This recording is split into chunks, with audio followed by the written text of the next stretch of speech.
Good evening, ladies and gentlemen. We welcome you inside the broadcast booth of the Von Braun Center here inside Probst Arena. This is Marksman pregame on the Marksman Radio Network as well as Hockey TV. I'm Drew Blevins. I'll be alongside with you for this one.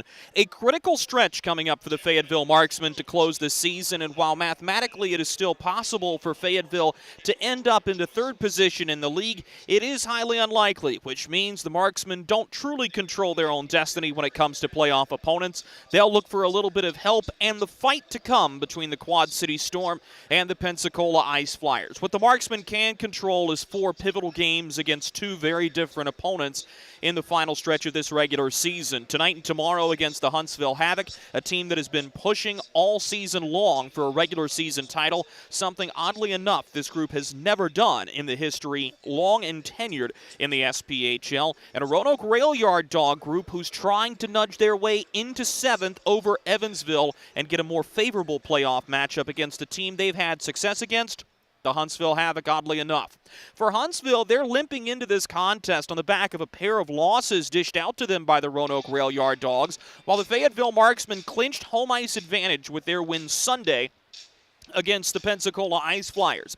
It wasn't necessarily the prettiest of efforts for Fayetteville last weekend, and Corey Melkert alluded to that in his pregame comments, which you'll hear momentarily. But for the Marksmen, finding a way to win was paramount and critical.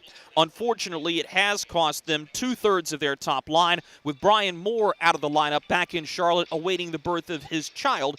And Tommy Biesinger out for both games this weekend, suspended. We'll dive more into that suspension decision, and you'll hear Corey Melkert's thoughts on that coming up in his pregame comments. Folks, it is April Fool's Day, and there are no jokes to be played on you from the Fayetteville Marksmen organization. However, the Huntsville Havoc are having a little bit of fun this evening as they are rebranding for one night only as the Madison County Mystery Boom, which means they'll be wearing blue, gold, red, and silver tonight, and the Fayetteville Marksmen will be in their road white uniforms. So you'll hear me try to intersperse it. I'll do my best to stick with Huntsville Havoc, but just know that if you hear any overflow from the crowd this evening, it will be for the Madison County Mystery Boom as this team rebrands for one night only. The other rebrand going on tonight in Roanoke, the Rail Yard Dogs have become the Big Lick Bootleggers. And I'll just go ahead and put this on a limb. The Fayetteville Marksmen have won the rebrand game with the Carolina Reapers that debuted back on March 19th. That one might be around to stay for a little bit longer. Certainly looking forward to seasons to come with a fantastic brand and a great idea by the former play-by-play voice of the Marksmen, Sean Bednard. Folks, we'll step aside for a quick commercial break. Coming back from it, you'll hear from the head coach of the Fayetteville Marksmen, Corey Melkert. This is Marksman Hockey. Welcome to Freddy's. How are you guys doing? Meetings. Lunch meetings all week, all salads. Bean salads, Quinoa salads. Heirloom salads. frisee salads. Sometimes a guy needs a Freddy's Original Double, Chicago Dog, and a Turtle Sundae. Make that 2, please. 3. Absolutely. If it's gonna be bad, it better be good. Being bad never tasted this good. Freddy's, the experience that puts a smile on your face and the taste that brings you back. Kelly, you need to unmute yourself. For some, it's just the sound of ice hitting heavy-duty plastic. But for us, it's the signal calling us back to the light. And to Greg's house, because he just got a new grill. Connecting to Hot Jams playlist. Welcome back, Bud Light legends. It's time to take summer by the coolers. Hey you. Are you hearing this but not seeing this? You can change that. Follow along with the entire season of Fayetteville Marksman Hockey on Hockey TV. Visit hockeytv.com/subscriptions and get the SPHL TV package to watch every single Fayetteville Marksman road game this year. That's hockeytv.com/subscriptions. Something big is coming. Something so big, it'll change the world of chicken sandwiches. Zaxby's new signature sandwich with Zax sauce or new spicy Zax sauce. Because the chicken sandwich war ain't over yet. The new signature sandwich. All the other little sandwiches can run along. We'll take it from here. We welcome you back to Marksman Pregame. Drew Blevins alongside the head coach of the Fayetteville Marksmen, Corey Melkert, as we welcome you into April hockey. And, Coach, let's go ahead and start right there. You know that regardless of result, you're into the final month of the season. You've been someone who's talked to me about the process, and we've discussed that throughout these interviews all year long. Where do we stand in the process as you make a push for a championship here in a couple of weeks? Yeah, no, I think there's still a couple things we need to tighten up before we get into the playoffs here in a couple weeks. But, you know, when we do the things that make us successful, you know, I think we're a really good hockey team.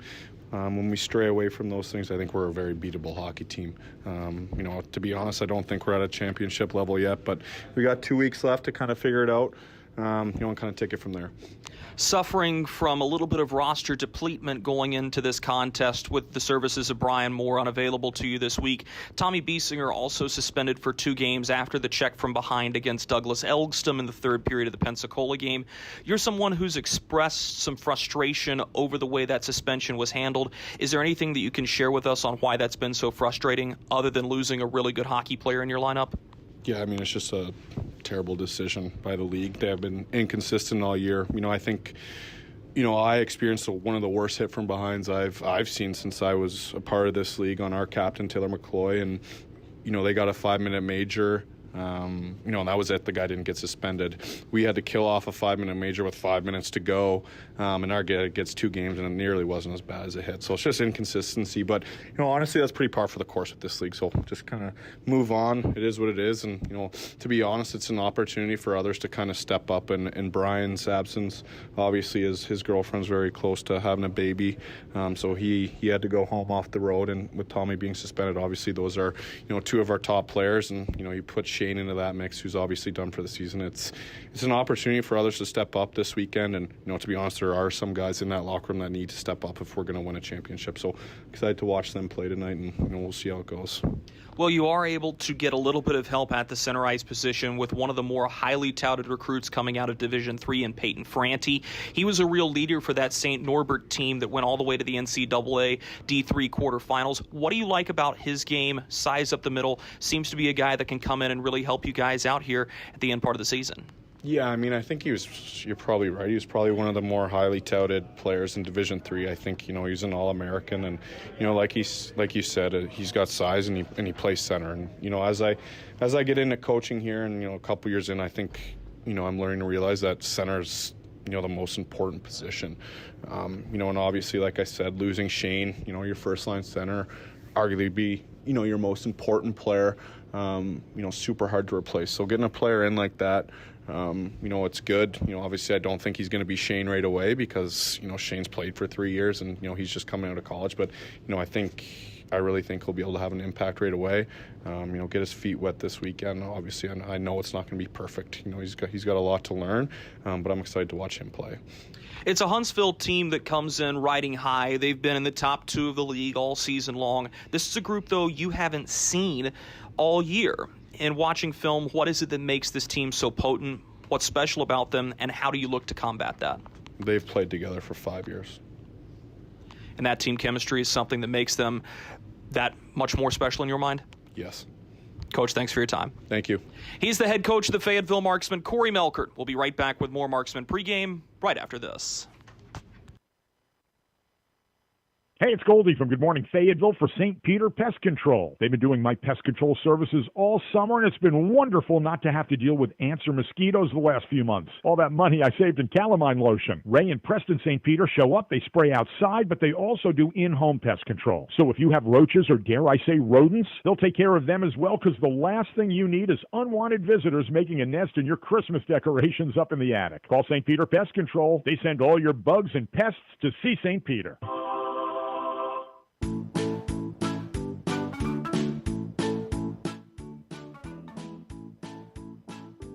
Marky? Carolina's Dentist offers the best in oral care and technology. Hope you're brushing twice a day like we discussed. And don't forget to make that 6-month appointment, okay? We'd like to keep those pretty white teeth looking good for you. Come experience positively different dentistry at Carolina's Dentist, the official dentist of the Fayetteville Marksmen. We welcome you back inside Probst Arena at the Von Braun Center. Drew Blevins alongside you on the Marksman Radio Network and Hockey TV. Corey Melkert very much upset at the ruling by the SPHL on the suspension for Tommy Biesinger. And you heard him harken back to a hit in early January on Captain Taylor Mccloy by defenseman Wojtek Simlicka for the Roanoke Rail Yard Dogs, a call that was not originally made on the ice by Mark Dungan, who officiated that game. It had to go into officials' conference after the whistle was blown. It was determined that was a 5-minute major. Simlicka was ejected from the game. No further suspension. In this case, a lot of the decision actually stems from the call that was made on the ice by referee Joe Genovese, as the call was a match penalty against Tommy Biesinger. And match penalties are reserved for those most egregious of actions, one where in the mind of the official, Biesinger attempted to injure, did not make a hockey play in order to go out of his way to hurt an opponent. And that's simply not the case on Douglas Elgstom. And what brings up more heartburn, at least in my mind, is the fact that just in the second period, Elgstom laid a hit that was worse and more dangerous squarely into the back of rookie forward Jake Hickey. Hickey was a hockey player. He got crunched and crunched hard, hopped right back up, and kept on playing. And even though Jason Binkley appealed to the linesman, there was no discussion that was ever had on a hit that was clearly worse that just didn't have the result. And this is why, on this broadcast, time and time again, regardless of what way it goes, what you're asking from referees is consistency, and that you call the infraction, not the result. Is it a clean hit by Tommy Biesinger? Probably not. He caught him on the backside of the shoulder, but he didn't hit him squarely between the numbers, and it's one of those that's either going to be a 2-minute boarding minor or a 5-minute boarding major, depending on what angle you had on the hit. There's no reason that that should be a 2-game suspension, considering what other actions have had in this league and how few suspensions have been handed out overall for actions much, much less than even than that hit. And it's really an unfortunate situation for the Marksmen with Brian Moore already out of the lineup. But how do the Marksmen respond to that? By adding one of the most highly touted recruits coming out of the NCAA D3 ranks in Peyton Franti. Franti will make his SPHL and professional hockey debut this evening, but it's been a whirlwind of a week for him. He's a product of St. Norbert College, was actually collegiate teammates with Tanner Fraze and won an NCAA D3 national championship in his freshman year. But Franti has not had the opportunity to go back to his new hometown just quite yet. He flew down and joined the team in Pensacola, Florida, skated on Tuesday in his St. Norbert gear, was given his marksman gear on Wednesday in a morning skate in Pensacola, rode the bus to Huntsville, practiced yesterday, got into his marksman gear again this morning for a rapid morning skate, and he's automatically being slotted in as the top-line center for this Fayetteville group. He stands at 6'4" and had over 40 points this season for the Green Knights, somebody that Corey Melkert is very excited to get and slot into the lineup immediately. The other change for the Marksmen is Mark Wilson will be the scratch with Tommy Biesinger and Brian Moore out of the lineup as well. Moore no longer on the trip back in Charlotte. Biesinger suspended. Jason Pulaski will get the nod in net as the former Havoc will have a chance to play right back here in front of this Von Braun Center crowd. For the Huntsville Havoc, no surprise, Hunter Vorva will get the start in net. Vorva is the league leader in goals against average and save percentage, and that's surprising for a guy who's not the biggest goaltender in the SPHL. He's athletic, he moves well, and in speaking with the play-by-play voice of the Huntsville Havoc, Steve Moulton, Glenn DiTullio believes he's got one of the best attitudes on the team as well, especially knowing where he was slotted in after playing behind Max Milasek for about half the season before Max was called up to the ECHL, where he still remains. Of course, the major concern for anybody who's playing against the Huntsville Havoc is the top line that includes Rob Dara, Tyler Piacentini, and Cy Nutkovich. This has been a group that has put over 150 points on the board this season in the SPHL. Nutkovich is leading the way with 66 points, but he struggled to put the puck in the net recently. He does have 24 goals in the season, but he sits well behind Jacob Barber, who has 27 and is the team leader in goals, as well as being in the top 5 in the league in goals so far this season, trailing behind Marcel Godbout, who plays for the Peoria Rivermen. We're going to pause one more time during Marksman pregame. We'll be right back after these messages to give you our keys to victory. This is Marksman Hockey. Baby, we have spiders on every corner outside our house. Okay, I'll call someone to take care of it. Baby, we have fire ants all over the yard. Alrighty, I'll call someone else to take care of that. Baby, these mosquitoes, you have got to go. Here we go again. One call to St. Peter Pest Control provides all these services. Total pest protection for one low monthly payment. At St. Peter Pest Control, we send all your bugs to see St. Peter. Welcome to Freddy's. How are you guys doing? Meetings. Lunch meetings all week, all salads. Bean salads. Quinoa salads. Heirloom salads. Frisee salads. Sometimes a guy needs a Freddy's Original Double, Chicago Dog, and a Turtle Sundae. Make that 2, please. 3. Absolutely. If it's gonna be bad, it better be good. Being bad never tasted this good. Freddy's, the experience that puts a smile on your face and the taste that brings you back. Kelly, you need to unmute yourself. For some, it's just the sound of ice hitting heavy-duty plastic. But for us, it's the signal calling us back to the light. And to Greg's house, because he just got a new grill. Connecting to Hot Jams playlist. Welcome back, Bud Light legends. It's time to take summer by the coolers. Hey you. Are you hearing this but not seeing this? You can change that. Follow along with the entire season of Fayetteville Marksmen hockey on Hockey TV. Visit hockeytv.com/subscriptions and get the SPHL TV package to watch every single Fayetteville Marksmen road game this year. That's hockeytv.com/subscriptions. Something big is coming. Something so big, it'll change the world of chicken sandwiches. Zaxby's new signature sandwich with Zax sauce or new spicy Zax sauce. Because the chicken sandwich war ain't over yet. The new signature sandwich. All the other little sandwiches can run along. We'll take it from here. Experience the thrill of being a Fayetteville Marksman season ticket holder and all the benefits that come along with it, including your same great seat for 28 or 14 home games, exclusive season ticket member events, and an opportunity to enjoy discounts on food and beverage and merchandise at the Crown Coliseum. Skate to marksmanhockey.com/season tickets to learn more. For the final time during Marksman pregame, we welcome you back into the broadcast booth of the Vaughn Braun Center. Drew Blevins alongside you. As we go ahead and turn your attention to tonight's keys to victory, we'll start things off with the visiting Fayetteville Marksmen. This is a tough building to play in. The number one thing the Marksmen cannot do is back down. Yes, their backs are against the wall in this matchup. No, they're not going to be heavily favored, and we've outlined the various and sundry reasons why. However, you cannot be a team that backs down because you're in the preparation for playoff hockey. You want to see what a potential second, maybe championship round playoff matchup looks like. Watch the way this team plays tonight in Huntsville. They're pushing for their first ever regular season championship in team history. They've done just about everything else the SPHL has to offer except finish number one in the league in the regular season. That's a lot on the line for this group. They're pushing for something. The Marksmen have to match the intensity. They cannot afford to back down.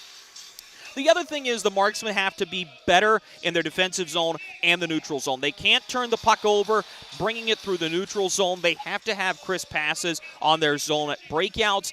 It's just one of those things, one of those little details that Corey Melkert has harped on. They've got to be better inside their own blue line and help out their goaltender. They need to reduce the number of shots they're giving up. For the Huntsville Havoc, this is going to be a group that wants to start early and score often if they can. This is a group that plays much better from ahead, but they like to feel out their opponents. They'll also need to stay disciplined and not give the Marksmen power play an opportunity. The Marksmen actually outranked the Huntsville Havoc on the man advantage this season. The Marksmen have the 5th power play in the league. Huntsville has the 7th. That'll do it for us in Marksmen pregame. Puck drop between the Havoc and the Marksmen is next. Welcome to Freddy's. How are you guys doing? Meetings. Lunch meetings all week, all salads. Bean salads. Quinoa salads. Heirloom salads. Frisee salads. Sometimes a guy needs a Freddy's original double, Chicago dog, and a turtle sundae. Make that 2, please. 3. Absolutely. If it's gonna be bad, it better be good. Being bad never tasted this good. Freddy's, the experience that puts a smile on your face and the taste that brings you back. Kelly, you need to unmute yourself.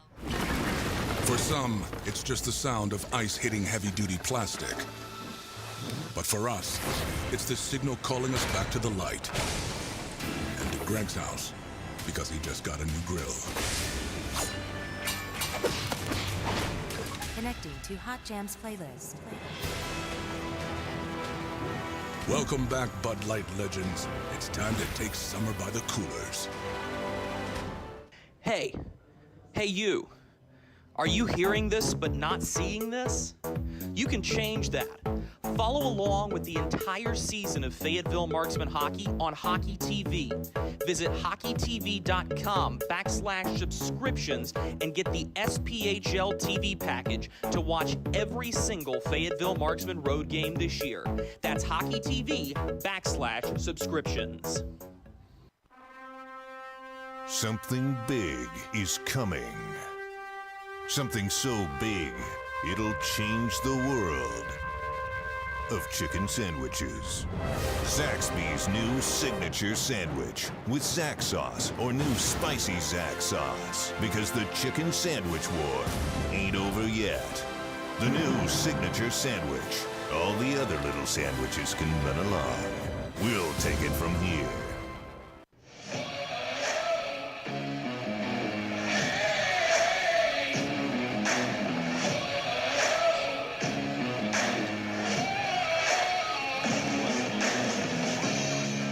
Good evening, ladies and gentlemen. We welcome you inside the Vaughn Braun Center in beautiful downtown Huntsville, Alabama, as it's time once again for Fayetteville Marksmen hockey on the Marksmen Radio Network and Hockey TV.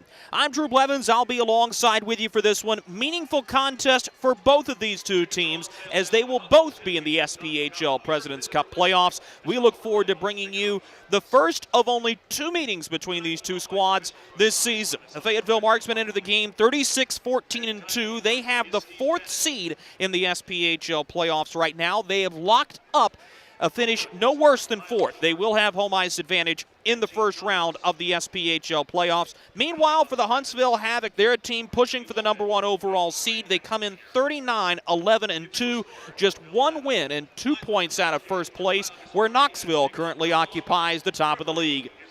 It's a rebrand night for the Huntsville Havoc. They'll play as the Madison County Mystery Boom. That's why they're in blue uniforms with the red striping, blue socks with red and gold numericals. The Marksmen in their road whites. Sit back, relax, and enjoy this one from Rocket City. Here's a backdoor pass. Pulaski makes the save, lunging over to the far side of the goal crease, and a big stop early for the Marksmen, just 15 seconds into the contest, and Pulaski with a big-time stop as Fayetteville brings out their top unit to start things off. Peyton Franti will log his first professional shift, but just as soon as they're on the ice, they're off as Dara wins the face-off up to the point for Carson Vance to walk into the far side corner.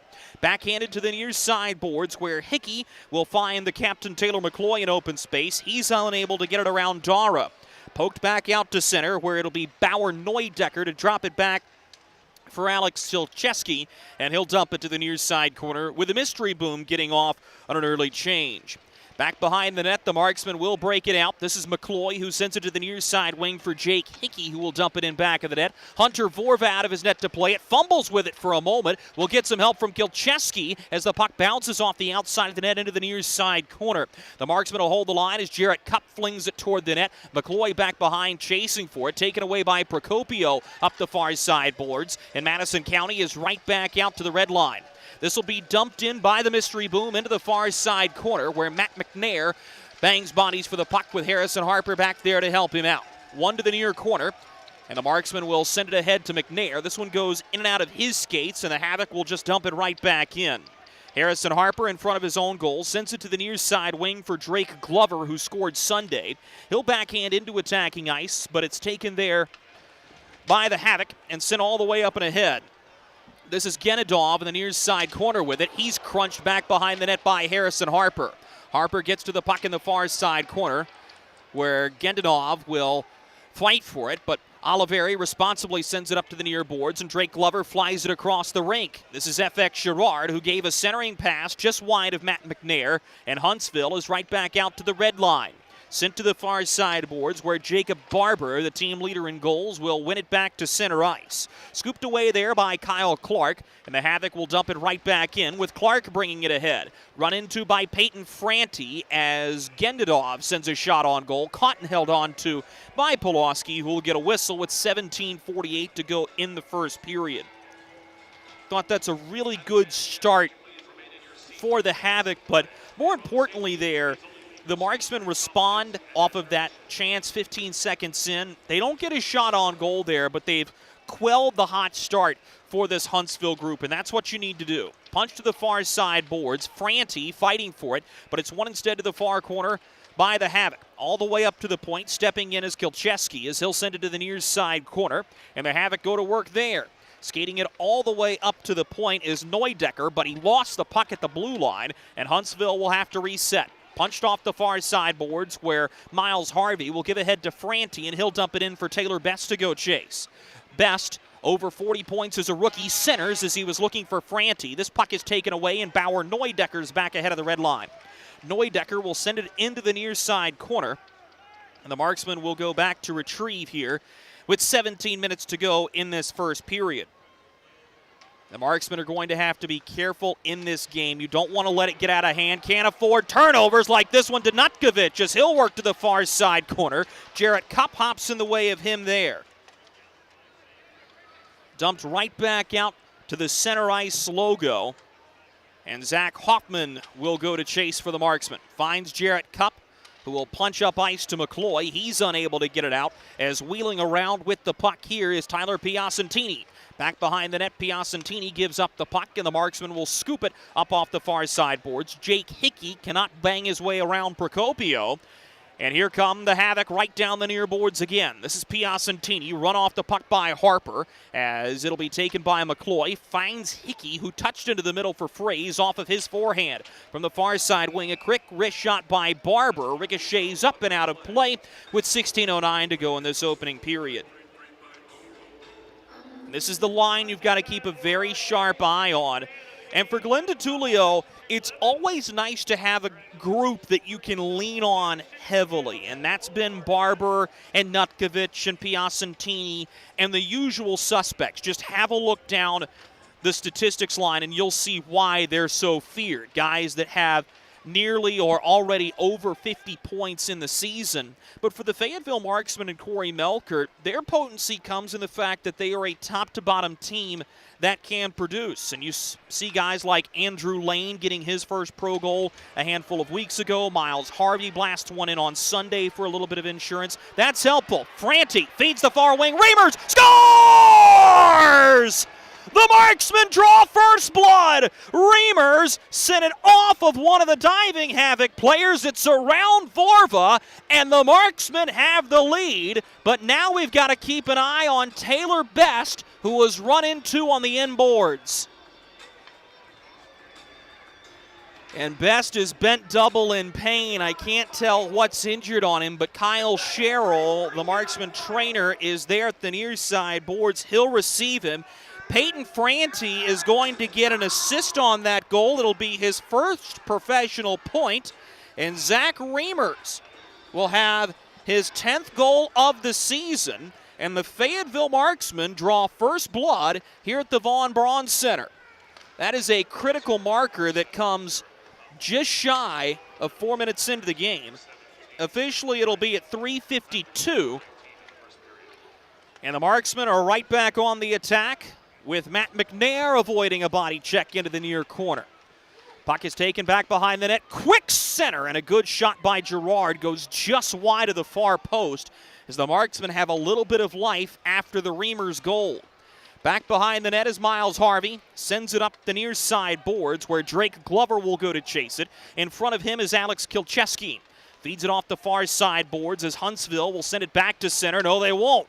A good line hold by the Marksmen as Fraze, with superb hand-eye coordination, bought some time for a while. This one, however, is outside of the zone as Mcnair was unable to keep it inside the blue line. 14:50 to go in the first period here from Huntsville, Alabama. It's the Marksmen who have a 1-0 lead. Welcome to Freddy's. How are you guys doing? Meetings. Lunch meetings all week, all salads. Bean salads. Quinoa salads. Heirloom salads. Frisee salads. Sometimes a guy needs a Freddy's Original Double, Chicago Dog, and a Turtle Sundae. Make that 2, please. 3. Absolutely. If you're gonna be bad, it better be good. Being bad never tasted this good. Freddy's, the experience that puts a smile on your face and the taste that brings you back.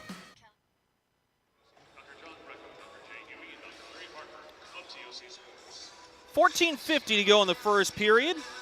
Fayetteville Marksmen have an early lead here. The goal has officially been given to Jarrett Cupp for the time being. That might be changed. Cupp was driving in, but I thought that ricocheted off of a diving member of the Havoc. We'll see if we can get that cleared up as Reimers had the centering pass. Franti will still have a pro point. Whether it's a primary or secondary assist remains to be seen, but the Marksmen have a 1-0 lead, and the puck coming right back through center, a 3-on-2 if they hurry. This is Jake Hickey out of Nipissing, fires a shot and scores! Jake Hickey from the near corner, his first professional goal. The Marksmen are up 2-0.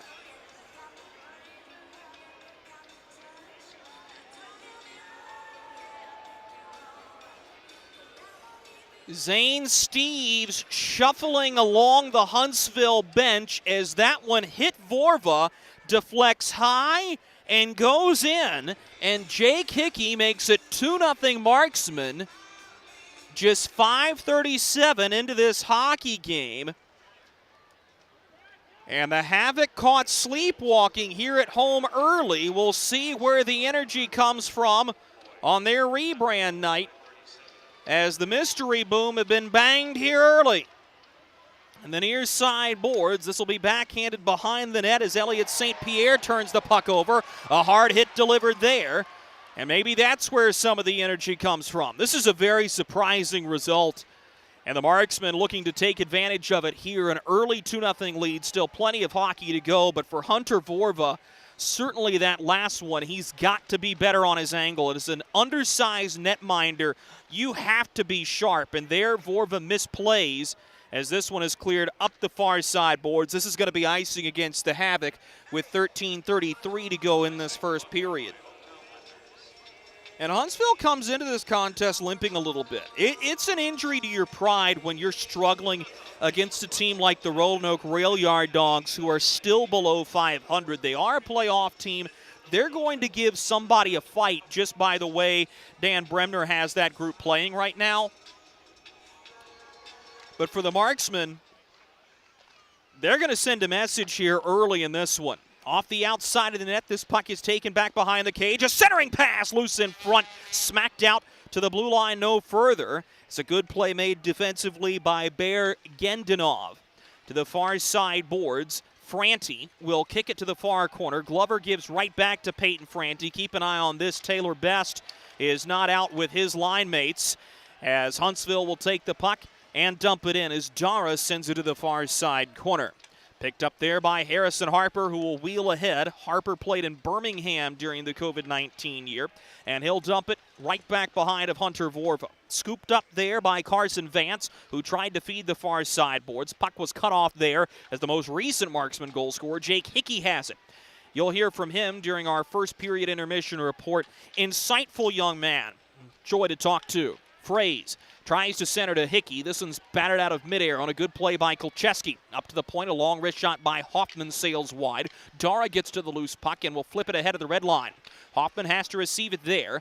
He'll send it off the near red line boards, but it'll be taken by Gendanov up the far side wing. Gendanov with speed, looking for a lane, fires a quick wrist shot, knocked down by Jason Pulaski, but taken back behind the net by Nate Pionk. Pionk on the near side post, he hammers and scores.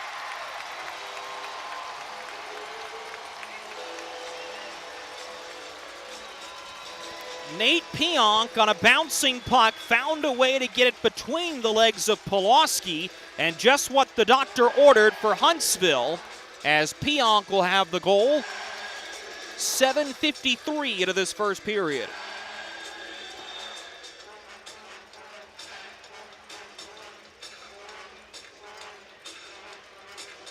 Strong play by Pionk, and a goal scorer's goal for a guy who's now only had 4 of them this season. And Pionk, coming from a hockey family, you'll recognize the name Neil Pionk from the Winnipeg Jets. The Marksmen look to respond in front, and Franti's unable to get it to go as Cup will hold the line at the far red line. Backhands it ahead. Here come the Marksmen again. Scooped in front just wide of Reimers as Drake Glover has moved onto that top line for now. Lane's bid caught and held on to by Vorva.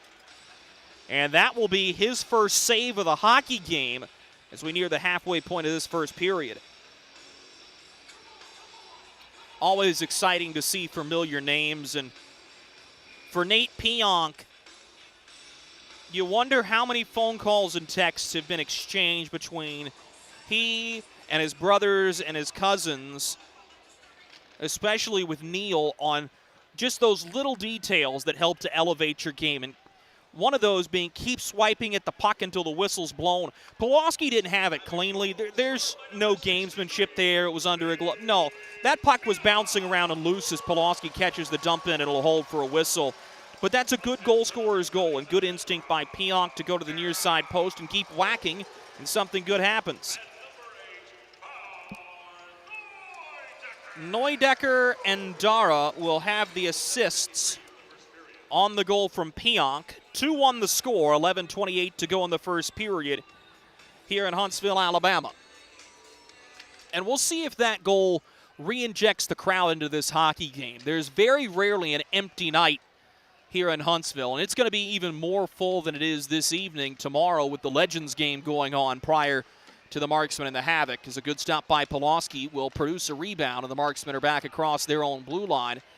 But keep an eye on that. This is a big enough crowd in a barn that gets really loud that it can impact the way you play. That's why one of those keys was not backing down.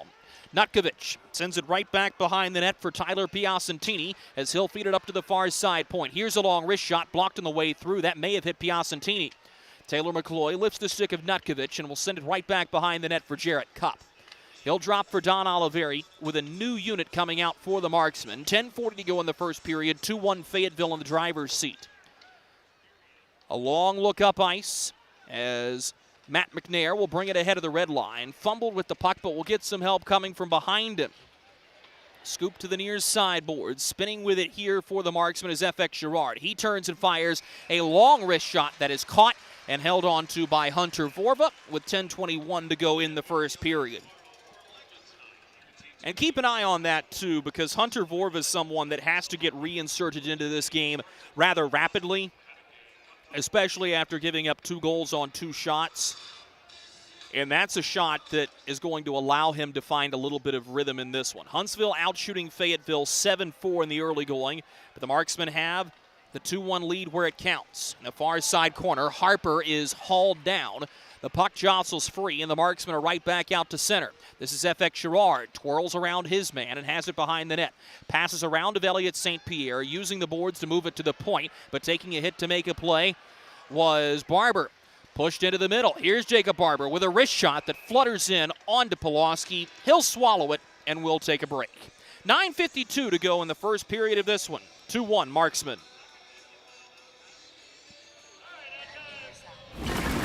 For some, it's just the sound of ice hitting heavy-duty plastic. But for us, it's the signal calling us back to the light. And to Greg's house, because he just got a new grill. Connecting to Hot Jams playlist. Welcome back, Bud Light legends. It's time to take summer by the coolers. Hey. Welcome back to Huntsville, Alabama. Congratulations are in order for the captain, Taylor Mccloy, who with an assist on Jake Hickey's goal now has 100 career points as a marksman. And a tremendous honor for number 9. He's the 4th player in marksman history to eclipse 100 points as a Fayetteville Marksman, and he is now just 4 back of Kyle McNeil for 3rd place in all-time marksman scoring. 9:52 to go in the first period. 2-1, the Marksmen have the lead, albeit they are getting outshot 8-5 by this Huntsville Havoc group. As Huntsville wins the face-off to the far boards, and Procopio will dump it back behind the net. One free by Drake Glover, who sends it to the far boards. The Marksmen will battle to get this beyond their own blue line as Franti pushes on Procopio. Zach Reamer's fighting for it there as well. The puck will bounce behind him, and here's Taylor Best up the near boards, rejoining his top line. Puck taken away by Derek Pearl, and he'll work up the far boards, dumping it in, and he'll send Nate Pionk to chase it. Pionk has it in the far side corner, twisting to Procopio at the far side point. Laid back behind the net where Neudecker will center it. It goes off the skates of Dara and will bounce back out to center where the Marksmen have it. Best feeds it ahead for Reamers to go chase. He's one-on-one against Procopio and run into the far side corner boards.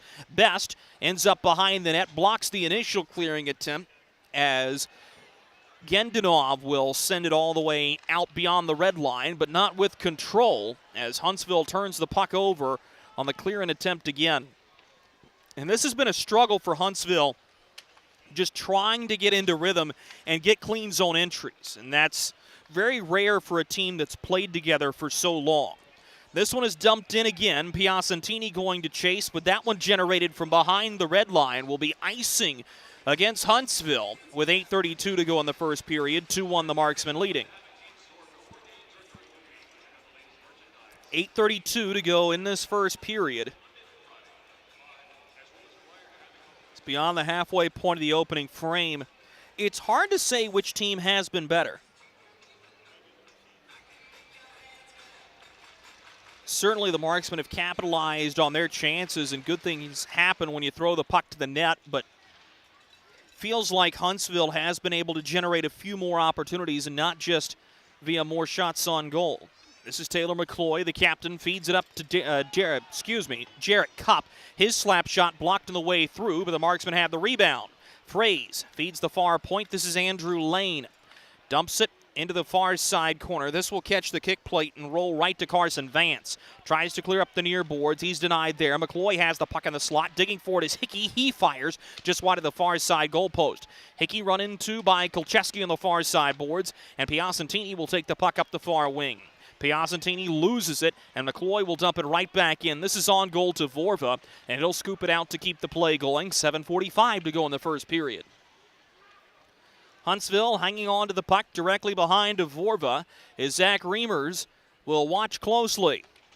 This is Kolcheski. Sweeps to the far side wing as it'll be dumped ahead by Carson Vance. Harper has the puck off of his stick and out of play.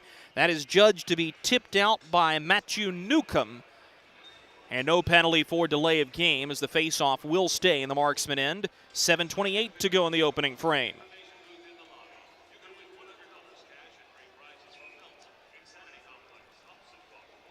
Newcomb had the last game-winning goal for Huntsville a couple of weekends ago. The Roanoke Rail Yard Dogs completed the clean sweep of this Huntsville group last weekend. This puck squirts out to center. The Marksmen have it. May create an odd man rush. Push to the near side wing as Franti has it. Lifts a backhander off the blocker of Vorva. A rebound loose back behind the net. Dug for. Franti has it, using that reach as he tries to battle in front.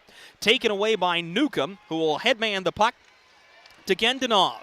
Gendanov will dump it off the end wall as it'll be taken by Oliveri. He'll leave for Harrison Harper. Harper sends it up ice. He was looking for Reimers, but missed wide on the pass, and this will be icing against the Marksmen.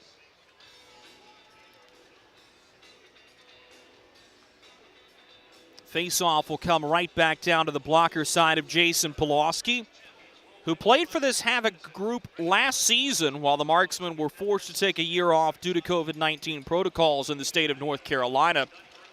Pulaski and the Havoc did not have the success they're used to here in this town. Pulaski only had a 7-10 record and an .897 save percentage, but when you look at the caliber of competition between those 5 teams in the SPHL, that's nothing to sneeze at. And Huntsville didn't feel like they needed to make a lot of moves with a strong core already in place, as a quick shot on goal by Neudecker is steered away by Pulaski. Here comes Matt Mcnair for Fayetteville, crosses the red line and dumps it down the far side boards. It'll bounce behind the net. Procopio takes it for Huntsville, turns it over to FX Girard, but he coughs up the puck as it squirts up the far side kick plate, and Huntsville just manages to dump it in with Miles Harvey back to chase it. Harvey, the former Providence Friar, will stand in back of Pulaski just south of 6 minutes to go in this first period. His team leading 2-1.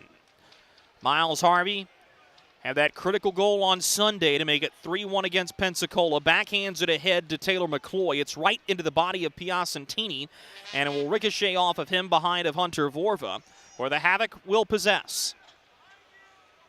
A long stare up ice for Huntsville, as they'll send it to the near wing for Nutkovich. He headmans for Piacentini, who nearly got railroaded by Zach Hoffman, who has a foot of height on Piacentini. Nutkovich will take the puck up the far side boards. 3-on-2 if they hurry. Nutkovich gives to Piacentini in the near side wing. Puck taken away from him by Jarrett Cupp, as Nutkovich will take it back behind the net. This one rolls in front, stolen away by Jake Hickey. This may be a 2-on-1. Hickey with Tanner Fraze going with him down the near wing. He fires! He scores! Jake Hickey, number 2, 3-1 Marksman.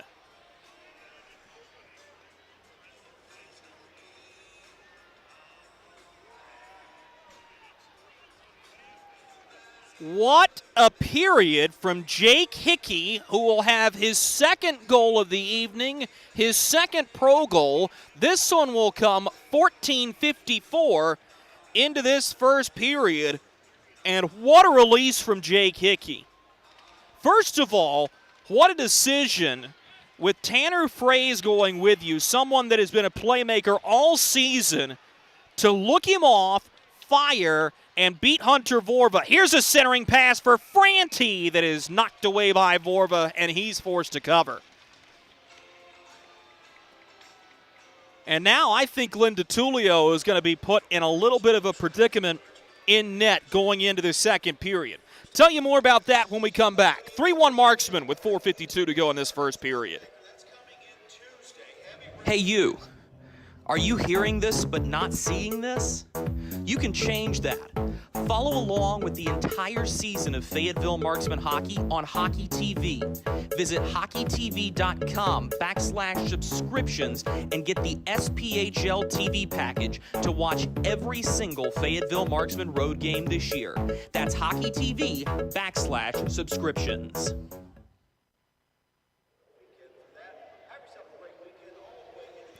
4:52 to go in the first period. The Fayetteville Marksmen leading the Huntsville Havoc 3-1 here from the Von Braun Center in beautiful downtown Huntsville, Alabama. As we told you right before we went to the media timeout, Glenn DeTullio may very well be put in a predicament with who's going to start in net in the second period. Hunter Vorva has not looked on his game. He's been beat on 2 direct shots from off angles, both by a rookie that has fewer than 5 games played in the league in Jake Hickey.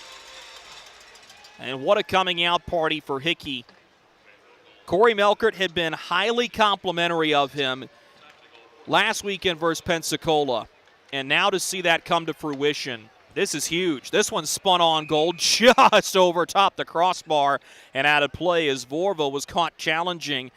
And having played the position myself, it just looks like Vorva isn't comfortable in the goal crease. He's shuffling his feet a lot. He can never seem to get set. He doesn't seem to be on his angles. And sometimes you're just not zoned in, and that's fine.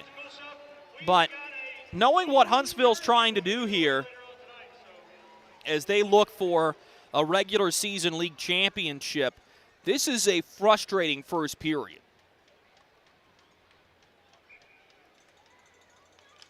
Tyler Dill with his first shift of the game, keying in on the Drake Glover and FX Girard line. As this puck will be brought ahead by Neudecker, and he'll dump it in down the far boards. Promptly dropped as he let go of the puck. Taken behind the net by Miles Harvey. So he'll pitch it ahead for Glover, who will touch ahead here. Drake Glover dumping the puck in off of a Huntsville body, as we'll get a whistle by the far side referee, and I think that's a hand pass. The referees are going to get together. It is Derek Calise with Noah Ackerman and Kyle Gaspari on the lines. And that's the only thing that I could think about there is they had called that a hand pass, but in the defensive zone, that's legal. That is what it's going to be, and the faceoff will come to the blocker side of Vorva.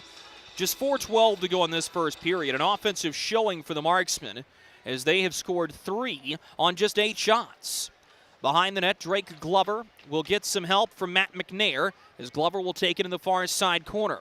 Glover leaves it for FX Girard, who will curl to the far side hash marks and play behind the net for Glover. Tries to reverse field, taken away there by Pionk as he'll backhand to Neudecker.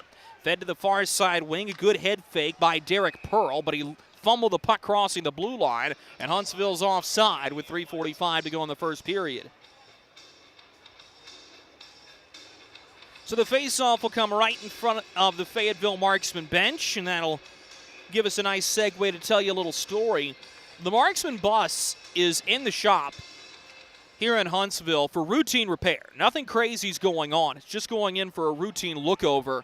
And with the hotel in walking distance to the rink, everyone was told rather explicitly, get all of your stuff off the bus. Don't forget anything because it's going to be in the shop going into the game on Friday. You'll be walking to the rink.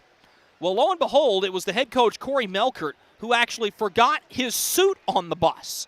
So the Marksmen coaching staff are in what Melkert has called business casual for the evening until they can get the suit back. And based on the way the team has played during this first period, not a whole lot of reason to believe they'd want to go back to the suit and tie. Giving up the far side boards as the Marksmen turn the puck over at the red line. A quick wrist shot goes over top the net as Pionk will crash for the puck back behind the cage. Scooped up there by Jacob Barber, who will feed it to Kilcheski. Swept across for Carson Vance. His wrist shot turned out by Pulaski to the far corner.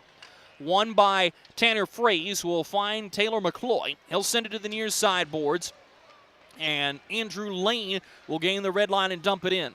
This is the former Elmira enforcer Carson Vance. Dumps it in directly behind of Pulaski as Harper blows a tire in the far corner, but Peyton Franti will give it one touch up the ice with Reimers. Franti give to the trailer, it's Oliveri. His shot turned out by Vorva as he struggled to settle the puck. Now Franti holds the line. His wrist shot turned out by Vorva. Big rebound, batted at, but 3 Havoc are there. And they'll clear it out to the red line with Harrison Harper standing there, giving to Don Oliveri. Sweeps to the near wing for Taylor Best, who's right back into attacking ice. Best to the near side corner. Rubbed off the puck by Elliott St. Pierre. He stays with it, but a pass is not strong enough to get all the way up to the point. Reimers will turn it right back into attacking ice with Best going to chase. Line change coming for the Marksmen, at least for their defensive group. This is Hoffman, who gives to Best on the near side wing. Drops to the point for Miles Harvey. His drive steered away by Vorva, and that will get a much-needed whistle for Huntsville with 1 minute and 33 seconds remaining in this opening frame.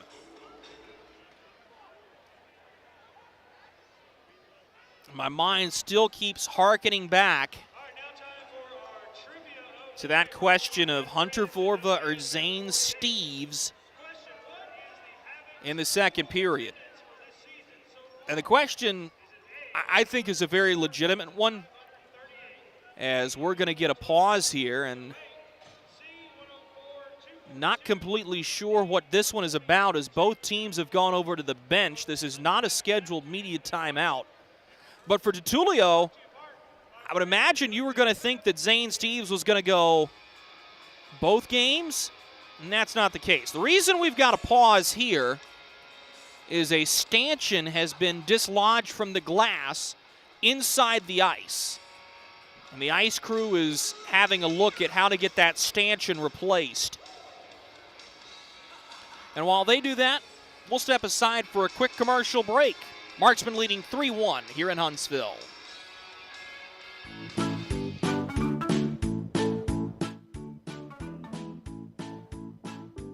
Mikey? Carolina's Dentists offers the best in oral care and technology. Hope you're brushing twice a day like we discussed. And don't forget to make that 6-month appointment, okay? We'd like to keep those pretty white teeth looking good for you. Come experience positively different dentistry at Carolina's Dentist, the official dentist of the Fayetteville Marksmen.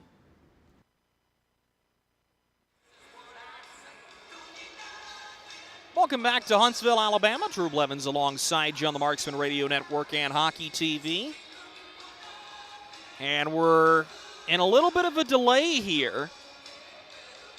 And with only 1 minute and 33 seconds to go in the first period, not knowing how long it's going to take to replace this stanchion, I'm a little surprised Derek Calise hasn't told both teams to go ahead and go to the locker room and take the first period intermission break. We put this game on reset for you. Zach Reimers ostensibly opened the scoring. The goal has been altered to Jarrett Cupp, but we'll get a check on that as soon as we can, and I may have one of my own video reviewers go back to see if Cupp touched that puck. As it stands, Cupp's goal from Peyton Franti, his first professional point, and Zach Reimers. Then Jake Hickey, less than 2 minutes later, scores on a feed from Taylor Mccloy. Mccoy has his 100th point as a member of the Fayetteville Marksmen. Congratulations to him on that. Nate Pionk brings his team within one, 7:53 into the first period, but then Jake Hickey with a quick release on a low wrist shot, 14:54 into the frame, makes it 3-1 Marksmen, which is where we stand now. 93 seconds to go in this first period.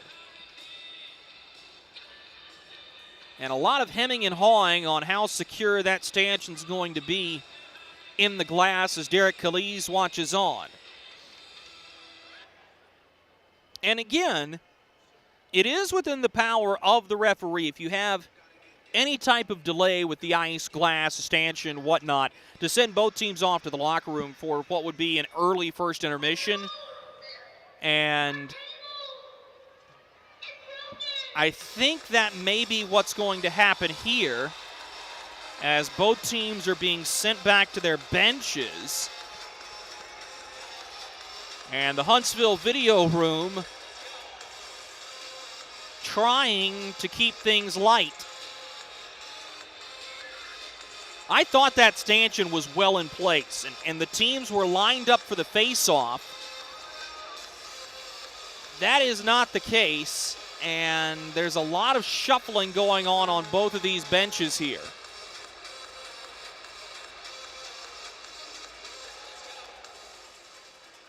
And I'm kind of at a loss to tell you what's going on, because the ice crew left the ice. They looked at the stanchion, said it's in, they left, and I don't see any movement to get them back on. But this type of break is the Marksman nightmare because of how much momentum they had generated in the first 18 minutes of play. You don't want to stop. And truth be told, you don't really want to go to an intermission if you can help it. Of course, granted, that's within the framework of the rules, and you got to do it. But for Corey Melkert and company, you want to keep going as long as you can.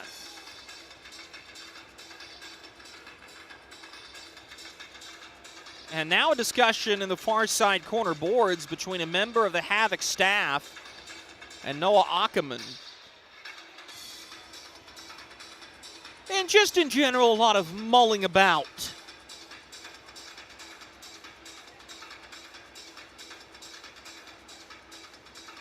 And that's why I'm kind of in favor of going ahead and going to intermission. Be that as it may be, I wear a shirt and tie, and I sit 100 feet or so above the action, while Derek Calise wears stripes, holds a whistle, and he's down there on the ice with everyone. And to give you the update, for those of you who cannot see, and it looks like based on the hockey TV feed, none of you can, they have gone to the other side, the non-playing side of the arena, and they're now having to make sure the stanchion is secure from the inside. And in case you're wondering, there are some very complicated tools that have to be used around the arena. This one, arguably the most complicated. It's a hammer.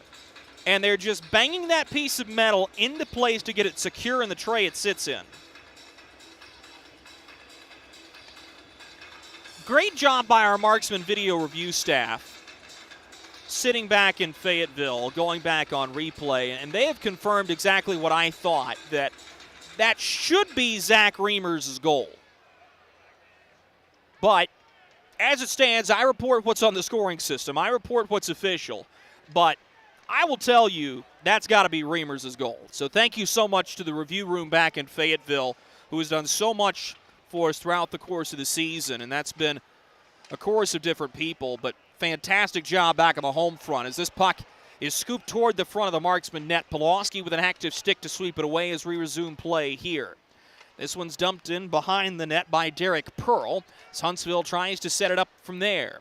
Procopio dumping it behind the net for Piacentini as he turns at the far face-off circle, leaving for Procopio. Back behind the net is Cy Nutkovich.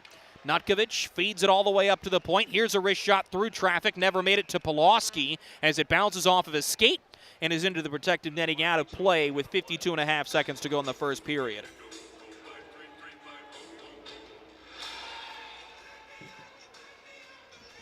The Marksmen want to get out of this frame, up 3-1. No more heart palpitations, and top group is back out there.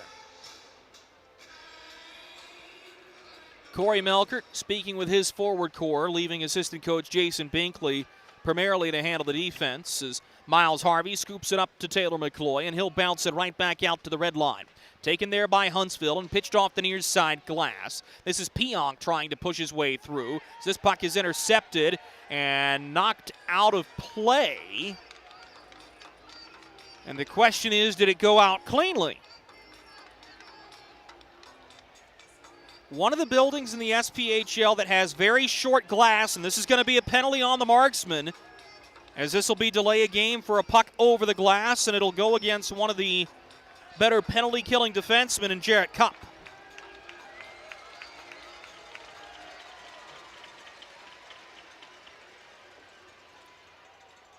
So a late first period penalty comes with just 35 seconds to go in the opening frame. It'll be Cupp for delay of game. It'll send the Marksmen to the Freddy's penalty kill, and this could be what the doctor ordered for the Marksmen to get things back to normal in the penalty kill. The Huntsville power play has been very mediocre. 7th in the league at operating at just 16.8%, and that's nearly 3 percentage points clear the Fayetteville Marksmen, who are 5th in the league. Nutkovich down the near sideboards, steers it back up to the point, but jumping in front of the puck and holding for himself for a long wrist shot was Carter Rue. His bid is blocked. Dara takes the puck to the far side face-off circle. Quick drive from there, caught and held on to by Pulaski with a half second to go in the first period. So this will be a perfunctory face-off. The Fayetteville Marksmen will head off to the first period locker room up 3-1 on the number 2 team in the SPHL. It'll be Mccoy to take the draw. As Dara has a look back at his net, sees that Vorva will stay put. Mccloy wins the faceoff. Just a stat pattern for him as we come to the end of the first period. Shots on goal through the opening frame of play for the Fayetteville Marksmen, 10, not to be outdone at home. The Huntsville Havoc have 11. What a period and what a start for the Fayetteville Marksmen on the road here in Huntsville. Through 20 minutes, they lead the Huntsville Havoc 3-1. We'll be right back after this commercial break to put the period on reset for you. This is Marksman Hockey.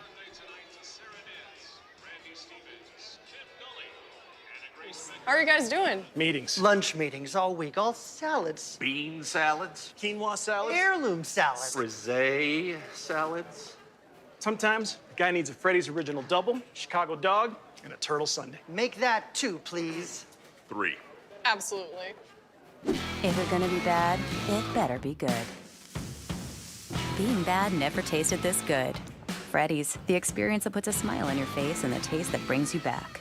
Kelly, you need to unmute yourself. For some, it's just the sound of ice hitting heavy-duty plastic. But for us, it's the signal calling us back to the light. And to Greg's house, because he just got a new grill. Connecting to Hot Jams playlist. Welcome back, Bud Light legends. It's time to take summer by the coolers. Hey you. Are you hearing this but not seeing this? You can change that. Follow along with the entire season of Fayetteville Marksmen hockey on Hockey TV. Visit hockeytv.com/subscriptions and get the SPHL TV package to watch every single Fayetteville Marksmen road game this year. That's hockeytv.com/subscriptions. Something big is coming. Something so big, it'll change the world of chicken sandwiches. Zaxby's new signature sandwich with Zax sauce or new spicy Zax sauce. Because the chicken sandwich war ain't over yet. The new signature sandwich. All the other little sandwiches can run along. We'll take it from here. Experience the thrill of being a Fayetteville Marksman season ticket holder and all the benefits that come along with it, including your same great seat for 28 or 14 home games, exclusive season ticket member events, and an opportunity to enjoy discounts on food and beverage and merchandise at the Crown Coliseum. Skate to marksmanhockey.com/season tickets to learn more. Baby, we have spiders on every corner outside our house. Okay, I'll call someone to take care of it. Baby, we have fire ants all over the yard. Alrighty, I'll call someone else to take care of that. Baby, these mosquitoes, you have got to go. Here we go again. One call to St. Peter Pest Control provides all these services. Total pest protection for one low monthly payment. At St. Peter Pest Control, we send all your bugs to see St. Peter. Dentists and Spring Lake Oral Surgery, we believe in creating a positively different experience. We are proud to serve Eastern North Carolina, including Fayetteville, Spring Lake, and Rayford. We use the best in dental technique and technology to make Carolina's Dentist your one-stop shop for quality dental care and oral care. Book your appointment today to come experience the Carolina's Dentist difference.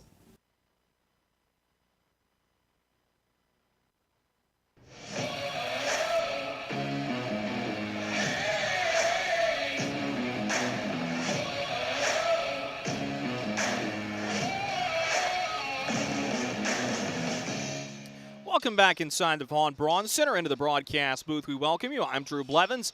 A great start to this hockey game for the Fayetteville Marksmen on the road in a game that they were not going to be favored in, missing 2/3 of their top line, and they simply didn't care. This is a Fayetteville group that survived a really good punch early. Jason Pulaski with a timely save just 15 seconds into the period, and from then on, the Marksmen were a team that converted on their chances, and while Huntsville created more, arguably, Pulaski stands tall. And I think this is a period that the Marksmen can build off of.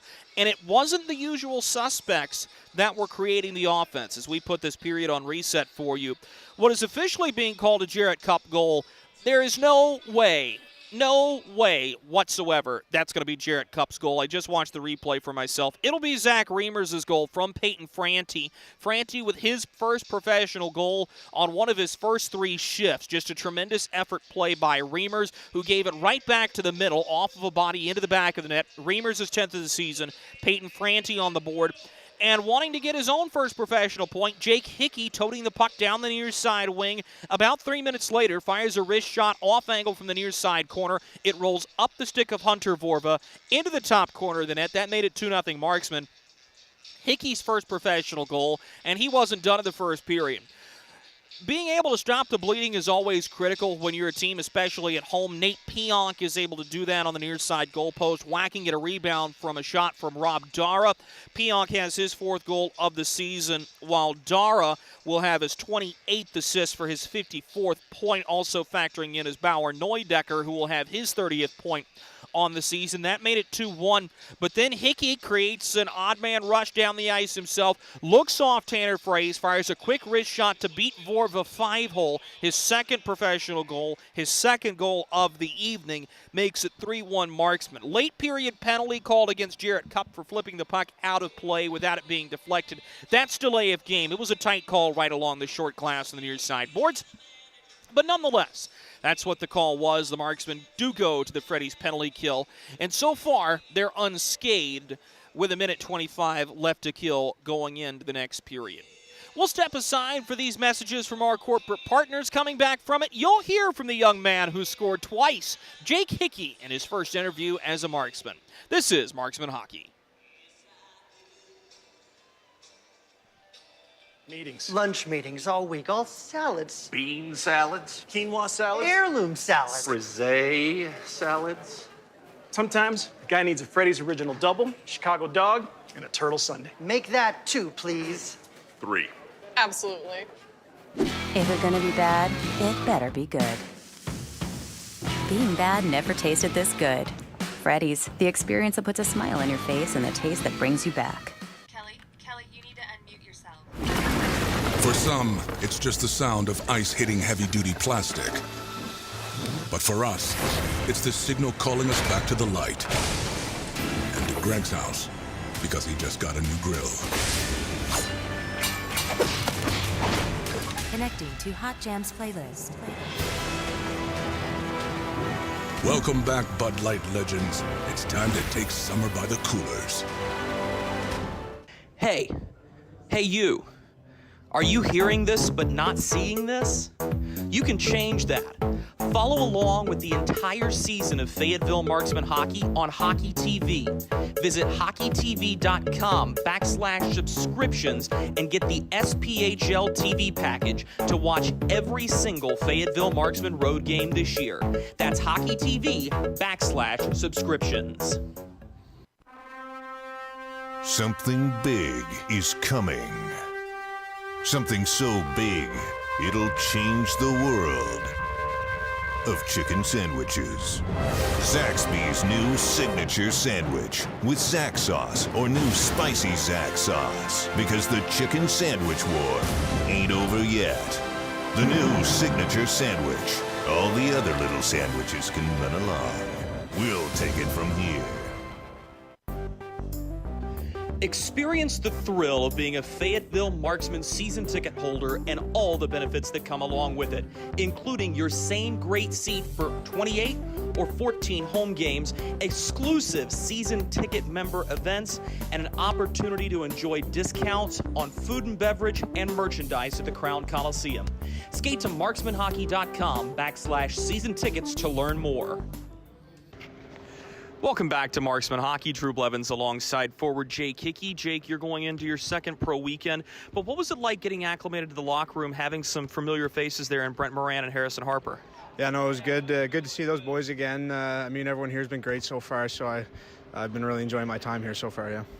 What was it like getting right into playing pro hockey with a 3-game and 3-day weekend. You haven't had the chance to go to Fayetteville yet. Well, for a couple days there for practice, but going straight to Florida, staying in Pensacola, and then moving on to Huntsville, this has got to be one of the longer road trips you've taken, I'm sure. Yeah, absolutely. I mean, pretty nice spot to start off in Florida and Pensacola. And now Huntsville's also beautiful. But yeah, no, it's been a whirlwind for sure.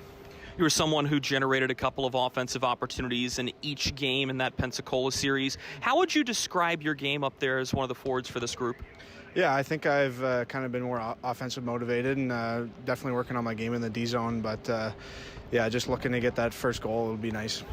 We talked about having Brent Moran and Harrison Harper, but I want to talk about the locker room as a whole. When new players come in, they often talk about it's intimidating the first 48 to 72 hours, but then once you're in, you're in. What's that been like for you getting into a group here in late March and early April, a group that's been together for quite some time now? Yeah, I mean, I'm sure these guys have been together for a while now, but I mean, they kind of welcome me with open arms, and it's been great throughout here, so everyone's been welcoming. This is a Huntsville group that's been at the top of the league throughout the entirety of the season. You being at Nipissing may not have had the opportunity to follow along with what they've been doing throughout the course of the year.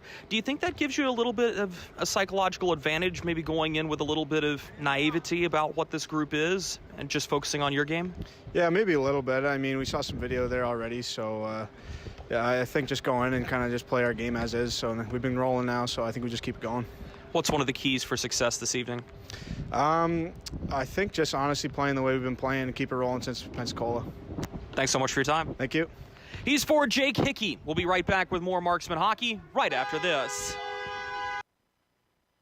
Hey, it's Goldie from Good Morning Fayetteville for St. Peter Pest Control. They've been doing my pest control services all summer, and it's been wonderful not to have to deal with ants or mosquitoes the last few months. All that money I saved in calamine lotion. Ray and Preston St. Peter show up, they spray outside, but they also do in-home pest control. So if you have roaches or, dare I say, rodents, they'll take care of them as well, because the last thing you need is unwanted visitors making a nest in your Christmas decorations up in the attic. Call St. Peter Pest Control. They send all your bugs and pests to see St. Peter.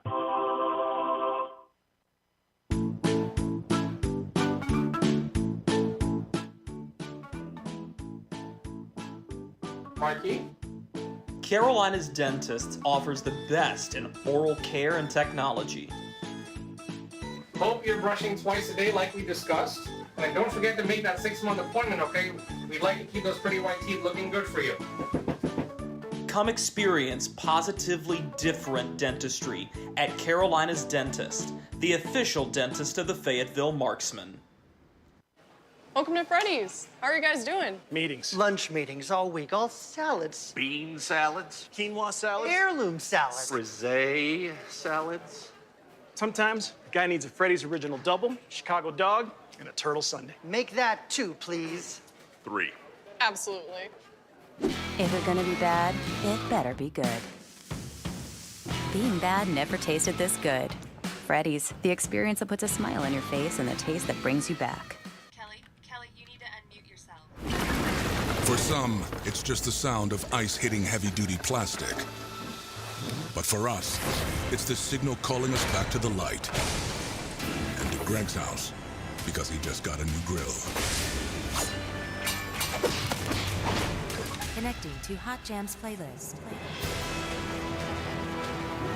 Welcome back, Bud Light legends. It's time to take summer by the coolers. Hey you. Are you hearing this but not seeing this? You can change that.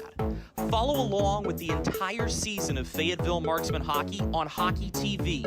Visit hockeytv.com/subscriptions and get the SPHL TV package to watch every single Fayetteville Marksmen road game this year.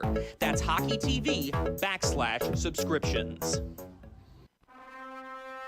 Something big is coming. Something so big, it'll change the world of chicken sandwiches. Zaxby's new signature sandwich with Zax sauce or new spicy Zax sauce. Because the chicken sandwich war ain't over yet. The new signature sandwich. All the other little sandwiches can run along. We'll take it from here. Experience the thrill of being a Fayetteville Marksmen season ticket holder and all the benefits that come along with it, including your same great seat for 28 or 14 home games, exclusive season ticket member events, and an opportunity to enjoy discounts on food and beverage and merchandise at the Crown Coliseum. Skate to marksmanhockey.com/season tickets to learn more.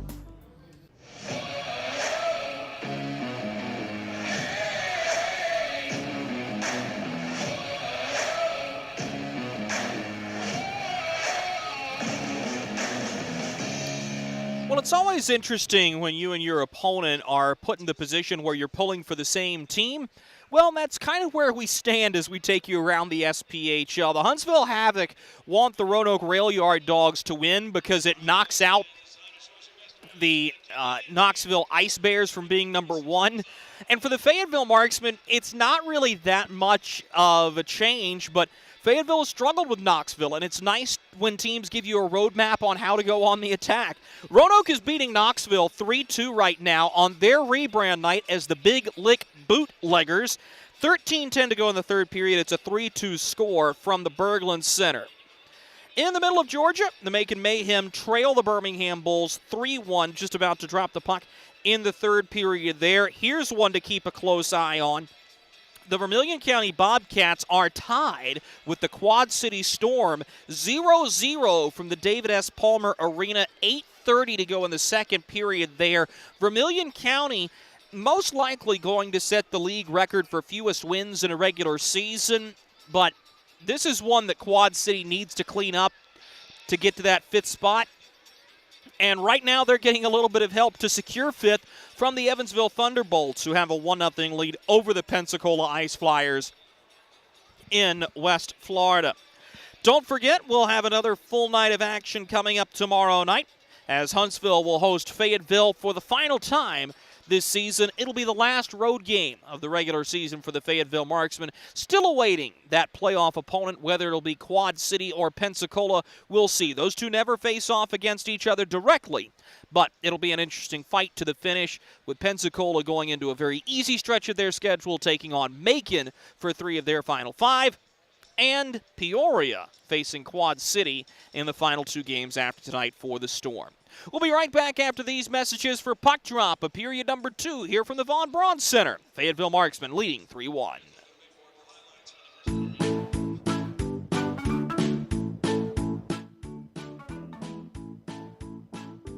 Marky? Carolina's Dentist offers the best in oral care and technology. Hope you're brushing twice a day like we discussed. And don't forget to make that 6-month appointment, okay? We'd like to keep those pretty white teeth looking good for you. Come experience positively different dentistry at Carolina's Dentist, the official dentist of the Fayetteville Marksmen. Experience the thrill of being a Fayetteville Marksmen season ticket holder and all the benefits that come along with it, including your same great seat for 28 or 14 home games, exclusive season ticket member events, and an opportunity to enjoy discounts on food and beverage and merchandise at the Crown Coliseum. Skate to marksmanhockey.com/season tickets to learn more.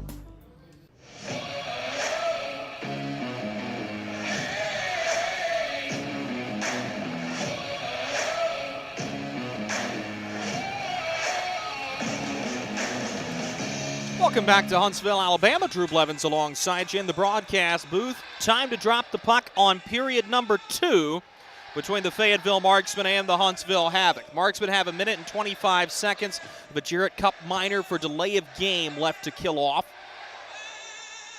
So we'll start 5-on-4 as this Madison County Mystery Boom group looks to pack a little bit of punch here in the second period. Glenn DiTullio is going to stick with Hunter Vorva in net. And I can only imagine this is going to be a short leash for Vorva. Zane Steeves took an extended stretch right in front of his bench coming off the period break. But this one's interesting to me because whereas sometimes you look at a goal turn and go, not your fault, keep battling, I did not think Vorva was very good in the first period.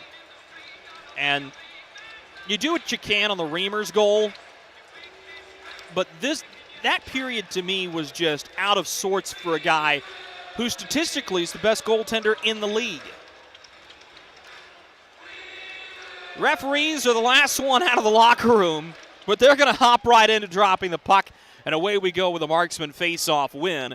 And this will be dumped in behind Dvorva. He'll leave it on a tee as Huntsville looks to start up ice.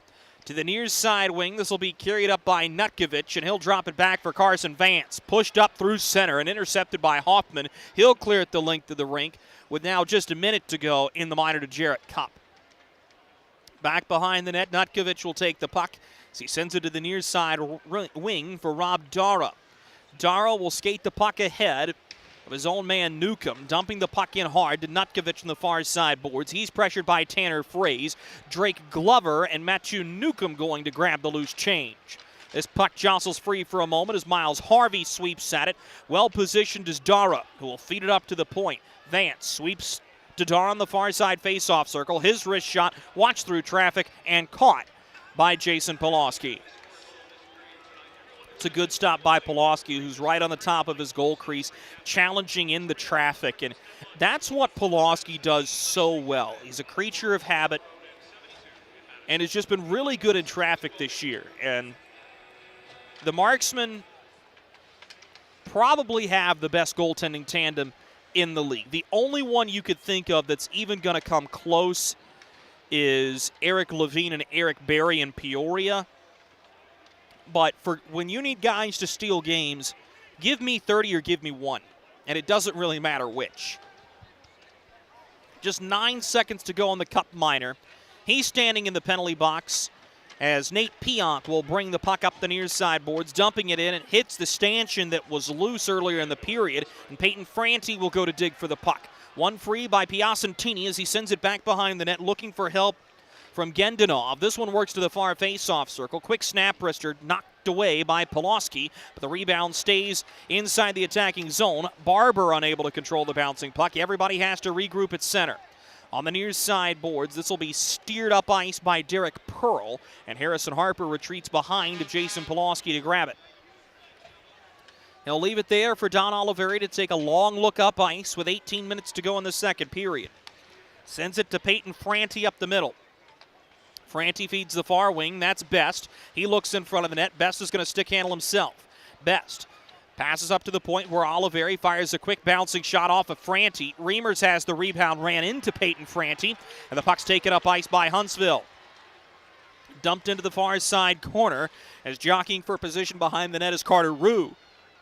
Sent it up to the point, but the passing lane was cut off by his own man that was Newcomb, and it'll just be dumped back in by Huntsville. Hard hit delivered to the near side corner by Rue, knocking the puck free, but the Marksmen swarm to it here as it'll be sent up the near wing by Best. He's got Mccoy ahead. Snap wrister on goal. Vorva swallows.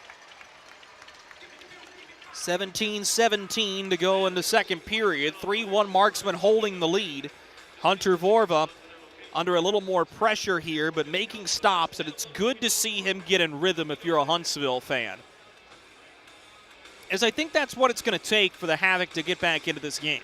I don't think they can afford to give up more than one more. And even at that, if you go down 3 against this Marksman group, that is going to be tough to come back from. Pitched ahead as Nate Pionk will go chase it. Jarrett Cup hops in front of him.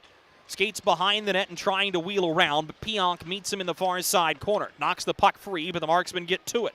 Brought ahead by Taylor Mccloy, who just crossed over 100 points as a Fayetteville Marksman. Chased behind the net by Jake Hickey, the man of the hour, with a pair of goals.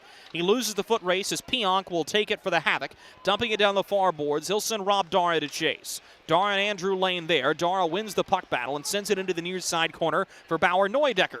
Over to the far corner, a headman pass rolls off the stick of the intended recipient. That was Kilcheski, and he'll have to reset. Dumped in behind the net over the stick of Pulaski as it'll be taken by Jacob Barber. Turns it right off of Jarrett Cup, who gets to it in the far corner. Lifts it ahead as he was looking for Glover, but a good play by Barber to get to it. He curls into the middle, but the Marksmen clear this one all the way out. This is going to roll down to Vorva, who will steal to the far side corner. Back behind the net, a takedown on Pearl as he lost his footing. We do have a delayed penalty as breaking his stick is Matt Mcnair. Hoffman will touch, and the Marksmen will go a man down early in the second period. It's going to be a tripping penalty against Fayetteville. And the guilty party is going to be Matt Mcnair. So to the Freddy's penalty kill go the Marksmen for the second time in this hockey game. This penalty comes 3:57 into the second period. Mcnair for tripping. And the Huntsville power play going back to work. And still very early in this hockey game in the beginning stages of this second period, but this could be a critical momentum-building power play for Huntsville and a good start to the kill for the Marksmen as they force Carson Vance back all the way into his own end. He'll drop it for Dara, who backhands into open space for Cy Nutkovich to take it. Nutkovich turns it up for Neudecker, who has it at the top of the near face-off circle. Neudecker all the way up to the point for Carson Vance, who will quarterback the power play. Playing pitch and catch with Dara. A one-timer from Dara at the far circle, swallowed by Pulaski, no rebound. Cy Nutkovich has hit an offensive wall. I mean, you can see the other options are there, but if number 19's not going, it's a Huntsville team that's really struggling to find their way. And I would imagine that's going to be the challenge for Glenn DiTullio as the head coach, is finding what that solution is going to be. If 19's not going, who's going to step up? Here's a shot through traffic, blocked by Tanner Fraze, who has the loose change and will backhand it off the bench sideboards all the way down to Vorva's end, and he'll have to set it on a tee behind his net. 15-10 to go in the second period. A minute remaining in the Matt Mcnair minor for tripping. Nutkovich carries the puck ahead of the attacking blue line into the far corner. Center's looking for Dara. Intercepted by Jarrett Cupp, who will feed it off the far boards all the way down the length of the rink. Vorva places this one right up against the skirt of the net. And the Madison County Mystery Boom are back behind the cage, but we have a whistle in the back play here, and I'm not sure what this one is for.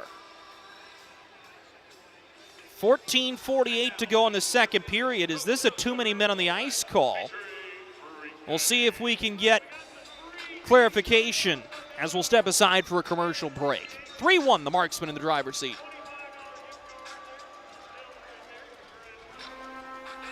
Something big is coming. Something so big, it'll change the world of chicken sandwiches. Zaxby's new signature sandwich with Zax sauce or new spicy Zax sauce. Because the chicken sandwich war ain't over yet. The new signature sandwich. All the other little sandwiches can run along. We'll take it from here. Welcome back to Huntsville, Alabama. The end of the sequence, the reason we got a whistle is a too many men on the ice call against the Huntsville Havoc. So we'll go 4-on-4 for 46 seconds. Penalty is being served by Bear Gendenov. And the faceoff will take place to the glove side of Hunter Vorva, where the Havoc win the draw. Into the far corner, Jake Hickey banging bodies for the puck. He wars with Derek Pearl. It jostles free, and Andrew Lane holds the line with Hickey finding possession up to the point. This is Taylor Mccoy. Spins free to the far circle. Toe drags around Pearl. Backhands looking for Hickey, but missed him too far with the pass. Pitched up ice. What backspin that puck had, as looking to hustle was Neudecker, but the pass landed awkwardly, and with the Masters coming up next week, that would have spun rather nicely on any of the 18 greens at Augusta National. What an awkward bounce favored the Marksmen. They're 5 seconds away from having the first St. Peter Pest Control power play of the game. Nate Pionk with a challenging drive off the glove side shoulder of Pulaski and out of play with a minute and 13 seconds to go in the too many men on the ice minor. And that might be a blessing in disguise, as the Marksmen will have an opportunity to set up their power play unit. Peyton Franti with Tanner Fraze, Taylor Best, Drake Glover, and Don Oliveri. The unit out for Corey Melkert's group. Face-off is won by Pionk as he turns it right to center. Newcomb with a shot wide of the far post. It catches a stanchion, and Procopio will dump it in off the referee. Here's a chance. Newcomb fires. Good stop by Pulaski, and back behind the net. Oliveri wanted a whistle. He's not going to get one. Steered on net, and finally the Marksmen will calm the play. Oliveri wanted a whistle because the puck was on the skirting of the net. He got none, and it nearly cost the Marksmen. Oliveri will tote the puck ahead of the attacking blue line himself. Lays it off the inboards all the way around the kick plate. Best unable to hold the line, as that'll work all the way back to Pulaski's end. Just 30 seconds to go in the St. Peter Pest Control power play for the Marksmen. Turning with it here is Don Oliveri. As he works up the near sideboards, he'll drop behind him as it's stick-handled by Miles Harvey, who sends it to the near wing. This is Peyton Franti out of St. Norbert. Delivers a pass to the near side point for Oliveri, who curls into the middle for Fraze, gives to Miles Harvey. Harvey looking for a lane, using that long, lumbering reach. Harvey into the near corner, sweeps to Oliveri, who will quarterback the power play, has to leave it in space. Harvey picks it up. We go back to 5-on-5 hockey. Harvey tees it up. A good stop by Vorva. Oliveri has the rebound at the far side point, played to Franti, who got tied up with the referee back behind the net.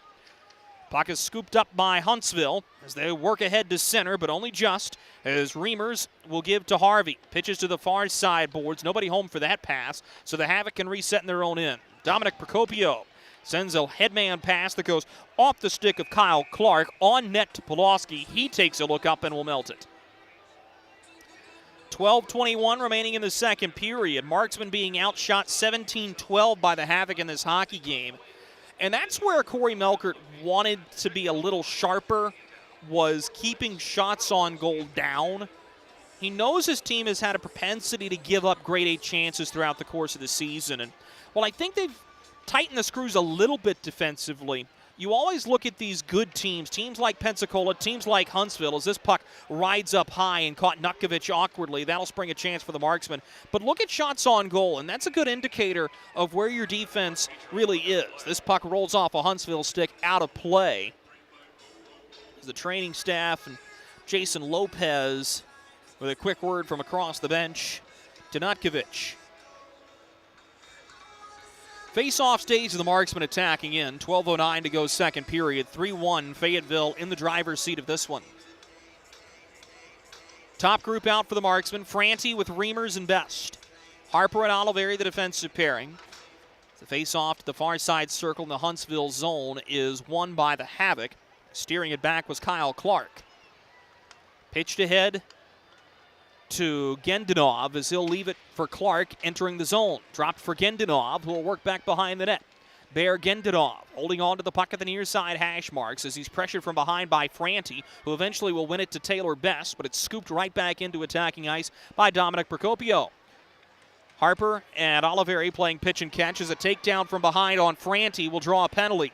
Best scoops it in front, a rolling puck. Franti's got it in space to shoot. He instead dishes it to the point. Here's a long drive by Harper, punched out by Vorva as Gendanov will touch the puck, and the Marksmen will go to the St. Peter Pest Control power play, nearing the halfway point of the hockey game.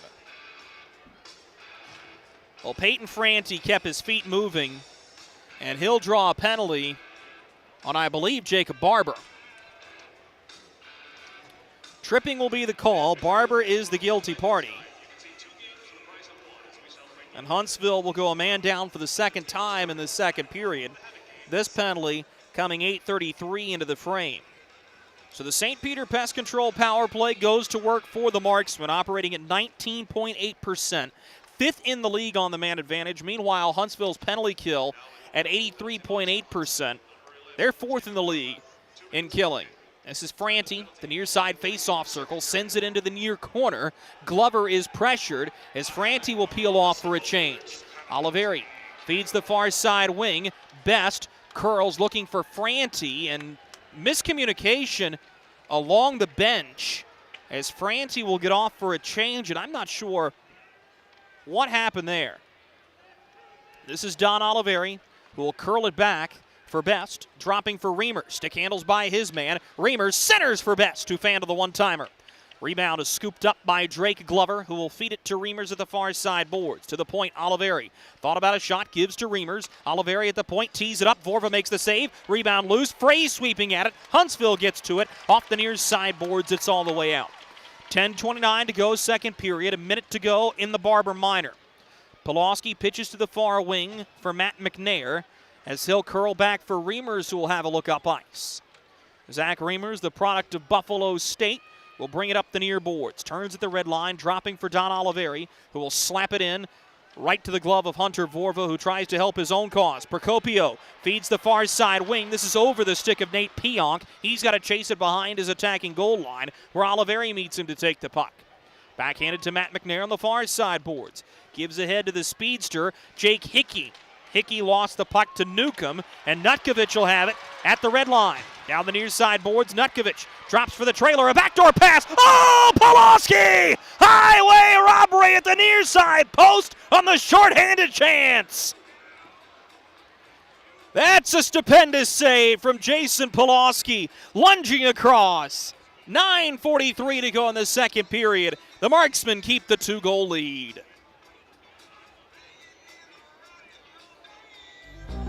Experience the thrill of being a Fayetteville Marksmen season ticket holder and all the benefits that come along with it, including your same great seat for 28 or 14 home games, exclusive season ticket member events, and an opportunity to enjoy discounts on food and beverage and merchandise at the Crown Coliseum. Skate to marksmanhockey.com/season tickets to learn more. What a stop by Jason Pulaski against his former team. And that's a big-time save on a shorthanded chance. And the Marksmen have struggled on the St. Peter Pest Control power play to get things going. That one was nearly a catastrophe. And good hustle by the PK group. But we'll see how things shake out with the final 16 seconds of this period. Huntsville certainly answered the bell here in the second, but Jason Pulaski playing really good hockey right now, and that's a big save on the near side goalpost. 9:43 to go in the second period. 3-1 the score. The Fayetteville Marksmen still in the driver's seat. I'm just going to call it like it was. Zach Reimers had the opening goal of the game, even though I'm not sure it's been changed in the official scoring system. With a pair of goals from Jake Hickey, counteracting the one marker for Huntsville in the form of Nate Pionk with his 4th of the season. Face-off will be to the blocker side of Pulaski. Huntsville can really try to plan for something here with just 16 seconds left. A hard hit back behind the net, drops Cup. He's back to his feet, kicking the puck to Andrew Lane.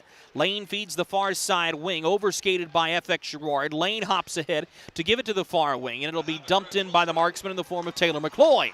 Back behind the net, FX Gerard battling for it as we return to 5-on-5 hockey. This is Barber out of the penalty box, pitches it all the way ahead, looking for Gendenov to go chase it, but he's behind the play. Off the far side boards, Bear Gendenov will take the puck, sweeps to Barber in the near side wing. He fires, Pulaski seals there. The rebound taken to the far side corner boards. Taylor Mccoy picks it up there for the Marksman, feeds it off the end wall to Andrew Lane, the rookie defenseman. Handcuffed by Barber, but is able to knock it ahead for Tyler Dill. Brought up ice by Jarrett Cup. He'll pitch it to Taylor Mccoy, who has Dill going with him. Mccoy wraps around the net, dropped for Dill, who is handcuffed and escorted away from the puck, and Huntsville's back out to center. Losing possession here is Bauer Neudecker, as Hickey will drop it to Miles Harvey. Harvey pressured, skates away from it, crossing his own blue line. He'll carry it into attacking ice. Miles Harvey knocked off the puck here by Elliott St. Pierre, but Hickey's there to pick up the loose change. Hickey shielding the puck, gives to Zach Hoffman. Hoffman feeds the slot. It goes off the stick of Miles Harvey. The loose change picked up by Huntsville, not cleared as Tanner Fraze, one of the St. Norbert products, will feed it behind the net. Hickey taking the puck here. Will skate it all the way up to the blue line, shielding the puck for himself on his backhand. Hickey centers for Fraze to shoot. Good stop by Vorva. He collects the rebound and hangs on. Wouldn't that have been a lovely connection for Hickey to get an assist? That line has really been impressive so far. And I like the way Tanner Fraze is mentoring and comfortable in his role, but Jake Hickey growing some confidence to carry the puck there and really facilitating the play in the attacking zone. That's great for a rookie, and Jake Hickey is quickly playing his way into being noticed across the league. Top group comes out for the Marksmen. Peyton Franti wins the faceoff forward as Procopio will take the puck away from him. Turned over, and a good shot on net by Reimers is turned out by Vorva. Up the near sideboards, hard hit delivered as Derek Pearl coughs up the puck. All the way to the far corner. Cup feeds it up ice, unable to get it out cleanly as best. But the Marksman will get to it and try to get it out on the second try. Stopped by Matthew Newcomb, who takes it. His backdoor pass to Nutkovich is pushed high and wide, and Pulaski sliding back to the far post removes it from its pegs. 7:40 to go in the second period. 3-1 Marksman holding on to the lead.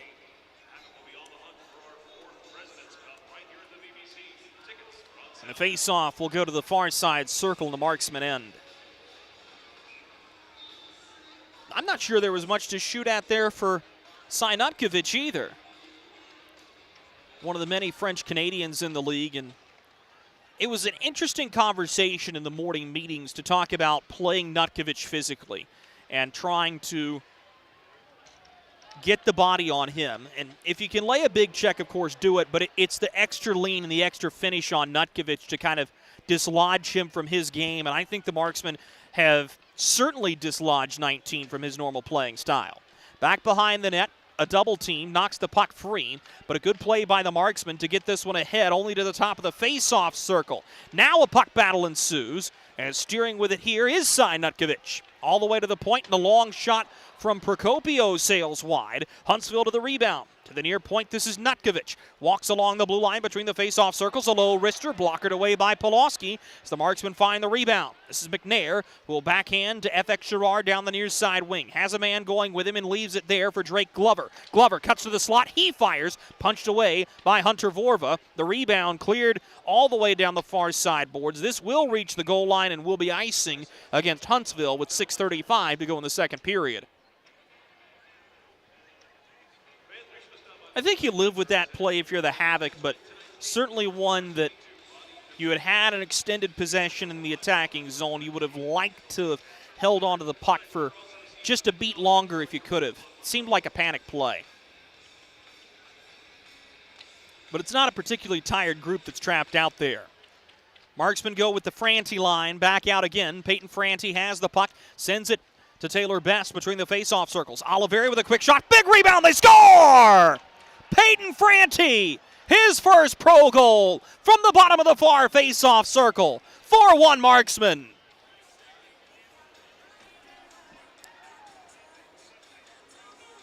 That's a great shot for a rebound by Don Oliveri, who will add to his assist total. The Fayetteville Marksmen add to the lead here. It'll be Peyton Franti's goal. It comes with 6:25 to go in the second period. And just a great job capitalizing on the rebound. Nothing Hunter Vorva could do. And now the Havoc will ice the puck again. The Fayetteville Marksmen with one of the best showings of the season, with a 3-goal lead beyond the halfway point in this hockey game against the vaunted Huntsville Havoc. Rob Darrell will take the draw for Huntsville. It'll be to the glove side of Hunter Vorva. He'll go against the Marksman captain Taylor Mccoy. And it's won by the Havoc as Elliott St. Pierre will swing it to the far side wing. Up through center, just toted in and chased by Neudecker. Neudecker with a hard hit, dislodging the puck, but the Marksmen have support. And it's pushed up to the far side wing for Jake Hickey. Stood up at the blue line on a clean hit by Procopio. Tanner Fraze chases the puck here. A loose glove back behind the Huntsville net. Here's Neudecker into the attacking zone down the near wing. Button hooks around the net, holding the puck on his backhand to the far side corner. He'll send it to St. Pierre. Off the far sideboards, a miscommunication on a poor change, and this is going to send the puck all the way back to Vorva's end. Matthew Newcomb grabs the puck. He'll dump it in. Pulaski into the trapezoid to play it. Gave it away to Piacentini, who tried to leave it behind the net for Derek Pearl. That'll be held by Procopio at the near side blue line. He floats one toward the net. Pulaski finds it, and now we've got a wrestling match in front as Oliveri gets tied up with Piacentini. And a gathering of the clans right in front of Jason Pulaski.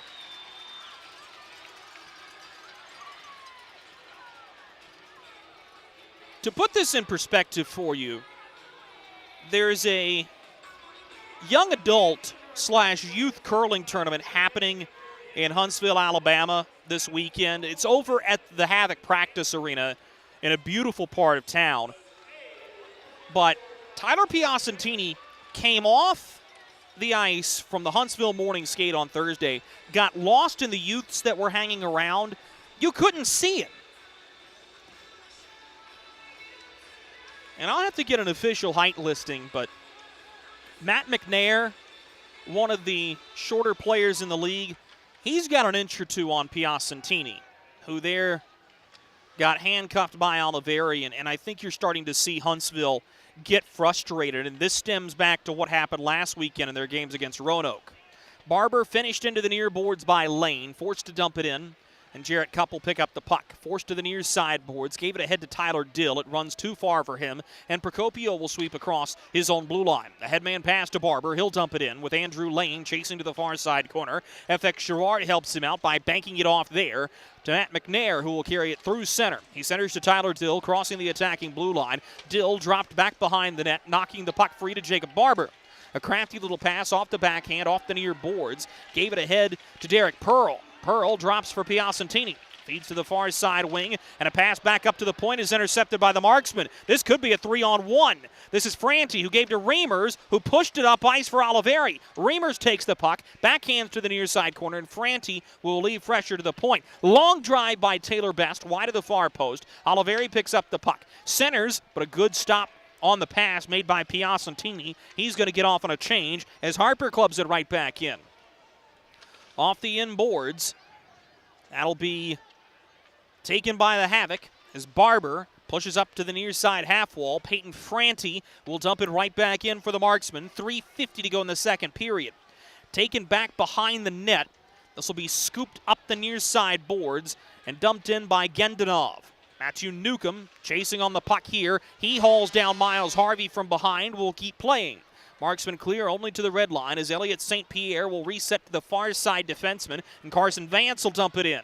Pressure coming from Gendanov as he pushes on Zach Hoffman. Hoffman with a good play right up for Taylor Mccloy, who will flip it ahead of the red line, sending St. Pierre spinning back to chase it. St. Pierre to the near side wing has Gendanov, who will dump it in down the near boards. One-man pressure coming from behind from Kyle Clark. Clark unable to catch up to the puck as Mccloy lays it softly to the near corner for Hoffman. Hoffman gives to center, where it's pushed to Tanner Fraze, who had the puck hop up high on him, taken by Pionk down the near boards. Pionk on his backhand, thwarted by Hoffman, who backhands to the red line. Puck battle ensues there. Huntsville wins it to the near side boards, and this is Bauer Neudecker.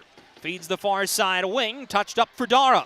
Rob Dara at the far side corner. He cuts in, lifts onto Pulaski. Big save. Puck still loose in front. Pionk lost his footing, lost the puck, but Huntsville regroups. Dara fakes the slap shot and sends it to the top of the near circle. Procopio with a low wrister, gloved by Pulaski, who will hang on to the puck. 2:33 to go in the second period. Marksmen add another. 4-1. Fayetteville leads. Something big is coming. Something so big, it'll change the world of chicken sandwiches. Zaxby's new signature sandwich with Zax sauce or new spicy Zax sauce. Because the chicken sandwich war ain't over yet. The new signature sandwich. All the other little sandwiches can run along. We'll take it from here. 2:33 to go in the second period here from the Vaughn Braun Center in downtown Huntsville, Alabama. Just across from Big Spring Park, which is home of the oldest man-made canal in the state of Alabama. Runs right through historic Twickenham here in Huntsville. It's been gorgeous to walk along and see the Asian carp and koi fish that have been deposited into the pond and will swim up and down the stream. Walkways go up and down both sides, but also the Muscovy ducks have been a gorgeous sight, and they've been out with a couple of ducklings as well. Here's a centering pass in front, a rolling puck. St. Pierre drives. Pulaski makes the save. Piacentini comes in with a late hit. This ought to be fun. Smallest guy on the ice going up against Zach Hoffman. Wow. Pulaski with another explosive save. It may have been a quick whistle, but Pulaski certainly had possession of that puck.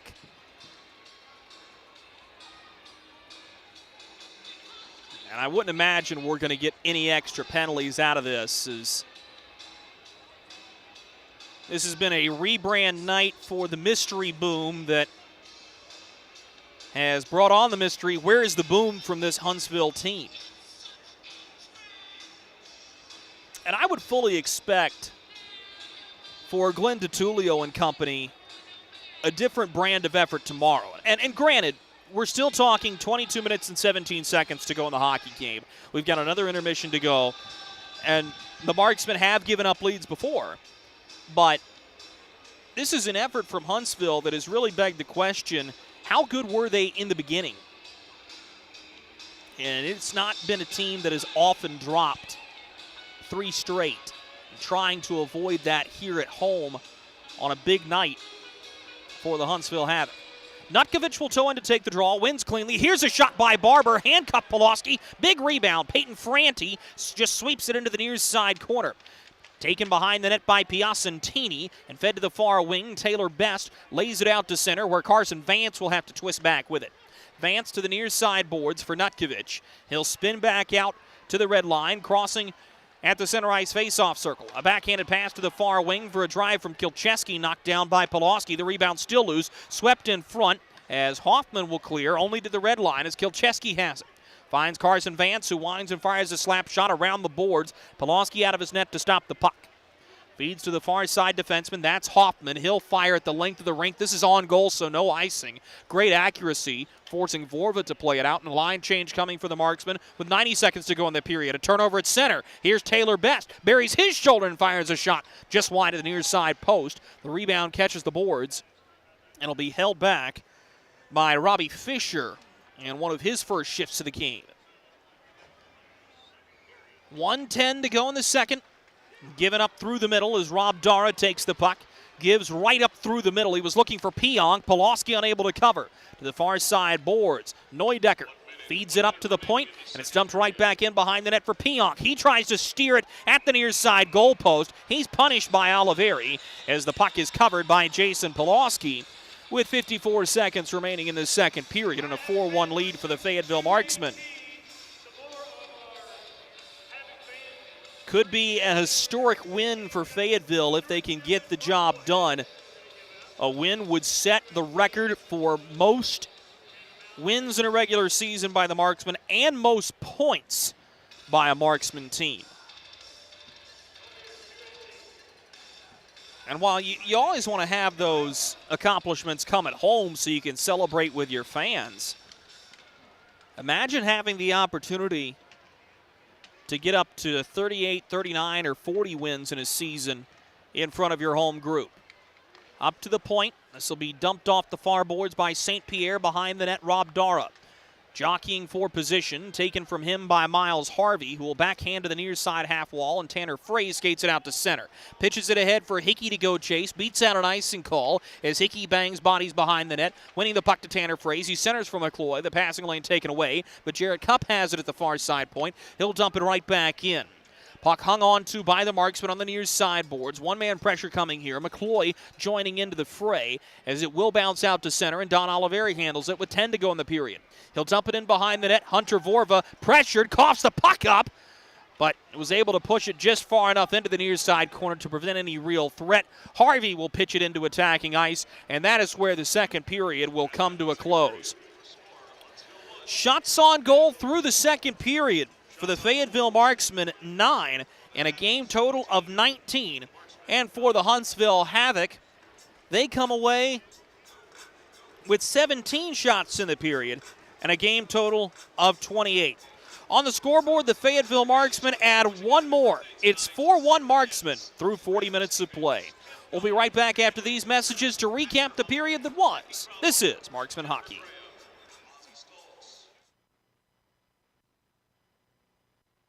Welcome to Freddy's. How are you guys doing? Meetings. Lunch meetings all week, all salads. Bean salads. Quinoa salads. Heirloom salad. Frisee salads. Sometimes a guy needs a Freddy's Original Double, Chicago Dog, and a Turtle Sundae. Make that 2, please. 3. Absolutely. If it's gonna be bad, it better be good. Being bad never tasted this good. Freddy's, the experience that puts a smile on your face and the taste that brings you back. Kelly, you need to unmute yourself. For some, it's just the sound of ice hitting heavy-duty plastic. But for us, it's the signal calling us back to the light. And to Greg's house, because he just got a new grill. Connecting to Hot Jams playlist. Welcome back, Bud Light legends. It's time to take summer by the coolers. Hey you.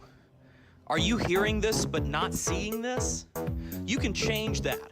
Follow along with the entire season of Fayetteville Marksmen hockey on Hockey TV. Visit hockeytv.com/subscriptions and get the SPHL TV package to watch every single Fayetteville Marksmen road game this year. That's hockeytv.com/subscriptions. Something big is coming. Something so big, it'll change the world of chicken sandwiches. Zaxby's new signature sandwich with Zax sauce or new spicy Zax sauce. Because the chicken sandwich war ain't over yet. The new signature sandwich. All the other little sandwiches can run along. We'll take it from here.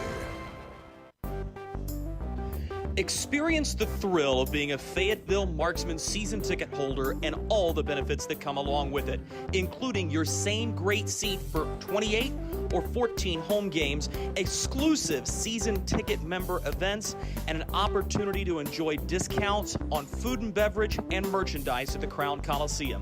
Skate to marksmanhockey.com/season tickets to learn more.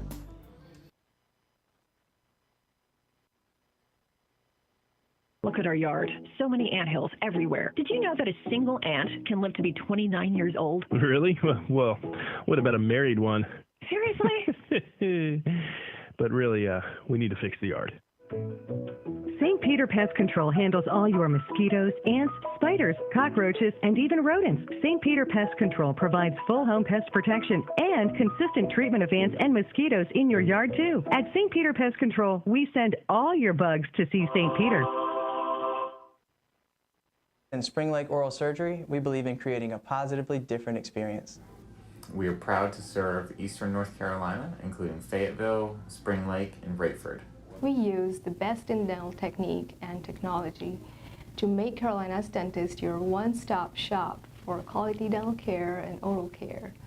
Book your appointment today to come experience the Carolina's dentist difference. We welcome you back inside the Vaughn Braun Center, where the Fayetteville Marksmen have hopped out to a 4-1 lead through 40 minutes of play. This was a really good period for this Fayetteville Marksmen group. A second period that has not always been the friendliest to this Fayetteville team. They find a way to get the job done, and I think that is where it's so important for the Marksmen to show improvement going into playoff season, is you cannot have wheels fall off the wagon moments. You certainly cannot afford to have wheels fall off the wagon periods. And I thought that's a really, really good effort by this Marksmen group. They add another goal, and that's big. And the reason is this is a Huntsville team you do not want to give an opportunity to steal a game in the third period. While we have seen 3-goal comebacks throughout the course of the league this season, they have been few and far between. And quite honestly, I think you saw Huntsville start to fatigue a little bit right here in their home building. And that's very odd for a Huntsville group that has been riding really, really high and playing confident hockey throughout the course of the season to fumble here at the finish line of the regular season, and for the Marksmen really to take away their will to win.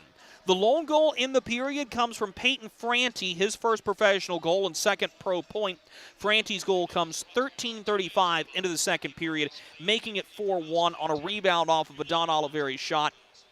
I like that shot from Oliveri, and to have the wherewithal to put it to the far side of Hunter Vorva, knowing that any rebound is going to kick right to Franti at the far face-off circle. And Franti, of course, making the play himself to finish, shooting into a gaping 4x6. I don't think Vorva's played well. I don't know how much more there could have been done on that particular play, as he had to make the initial save, and he looked a little bit scattered moving back. Wouldn't surprise me to see Zane Steves tomorrow, but certainly for Vorva and the Huntsville Havoc, work to be done going into the third period. We're going to step aside for these messages from our corporate partners. Coming back from it, we'll bring you right back into the broadcast booth for our Ask the Voice segment. This is Marksman Hockey.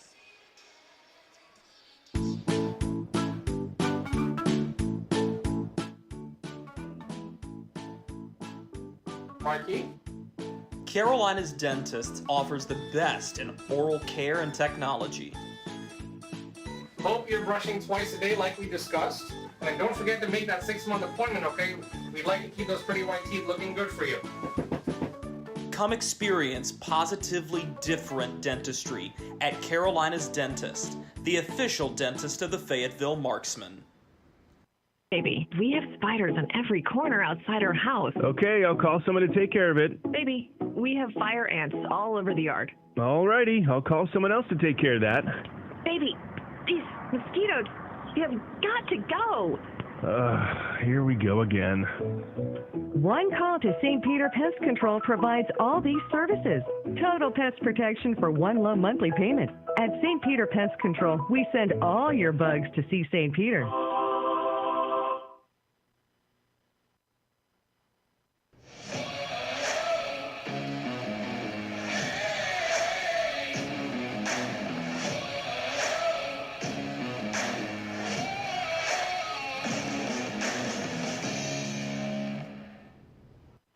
Welcome to Freddy's. How are you guys doing? Meetings. Lunch meetings all week, all salads. Bean salads? Quinoa salads. Heirloom salads. Frisee salads?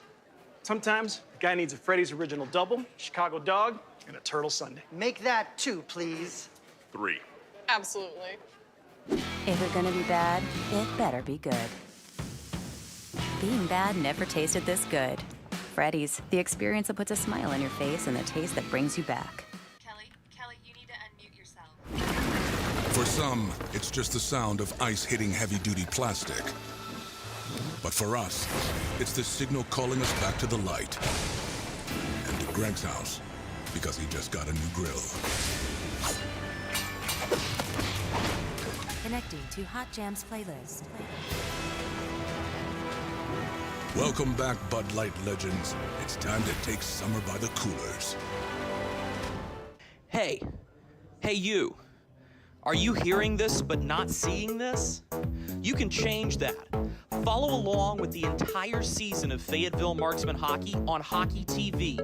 Visit hockeytv.com/subscriptions and get the SPHL TV package to watch every single Fayetteville Marksmen road game this year. That's hockeytv.com/subscriptions. Something big is coming.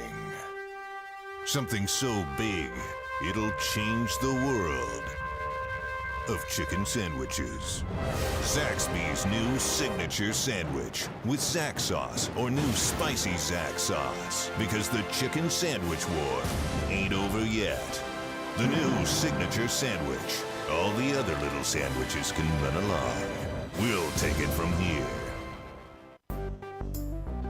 Experience the thrill of being a Fayetteville Marksmen season ticket holder and all the benefits that come along with it, including your same great seat for 28 or 14 home games, exclusive season ticket member events, and an opportunity to enjoy discounts on food and beverage and merchandise at the Crown Coliseum.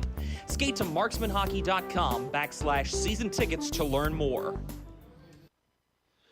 We welcome you back into the broadcast booth. Drew Blevins alongside you. Time for our Ask the Voice segment, where we endeavor to answer a good question about the Fayetteville Marksmen or the game of hockey submitted by many of our loyal listeners. Our question today comes from Dale, who is listening comfortably, we hope, in Youngsville, North Carolina, after a shoulder procedure on Thursday. Hi, Mom. Hope you're doing well.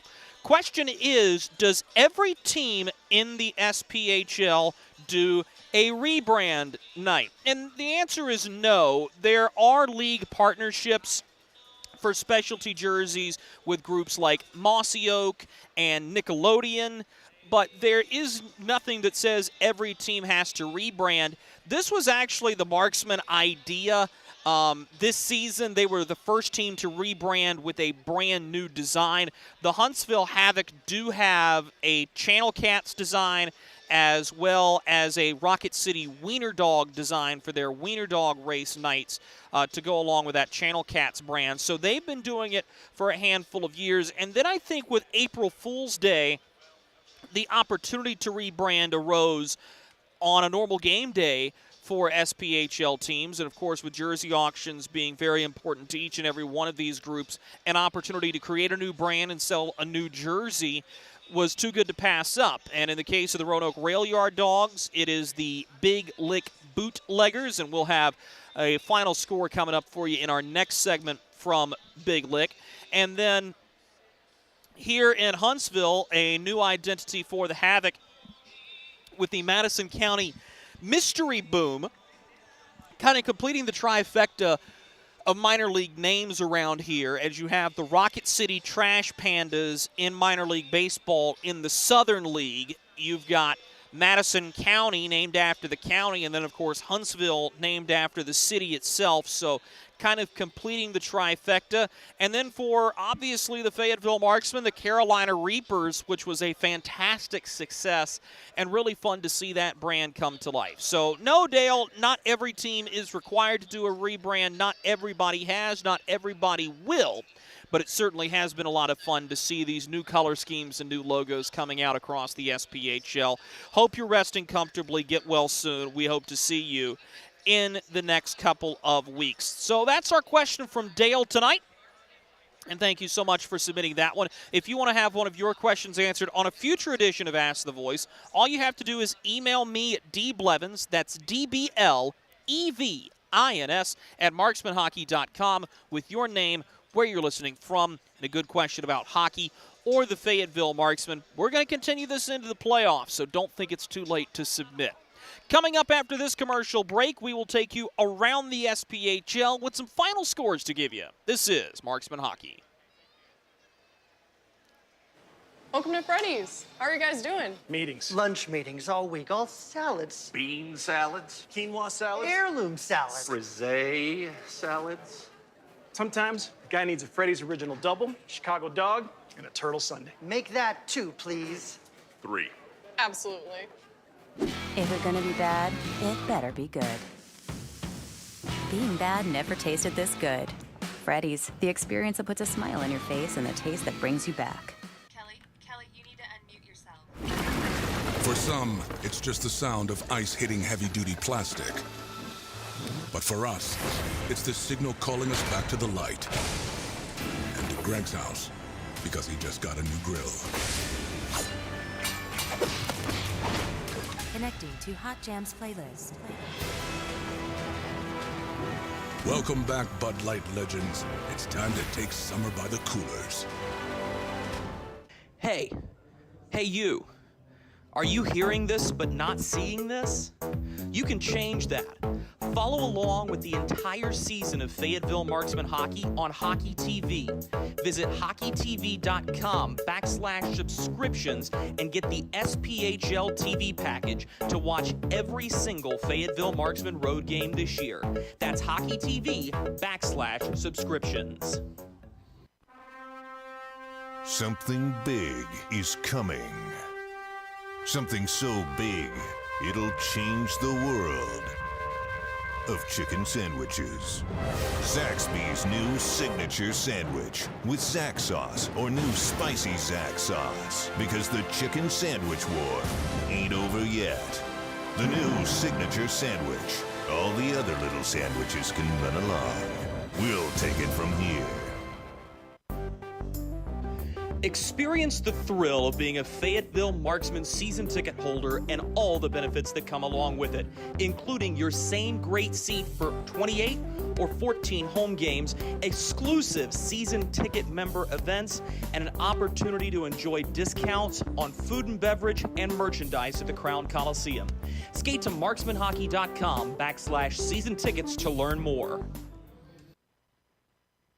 Hey, it's Goldie from Good Morning Fayetteville for St. Peter Pest Control. They've been doing my pest control services all summer, and it's been wonderful not to have to deal with ants or mosquitoes the last few months. All that money I saved in calamine lotion. Ray and Preston St. Peter show up, they spray outside, but they also do in-home pest control. So if you have roaches or, dare I say, rodents, they'll take care of them as well, because the last thing you need is unwanted visitors making a nest in your Christmas decorations up in the attic. Call St. Peter Pest Control. They send all your bugs and pests to see St. Peter.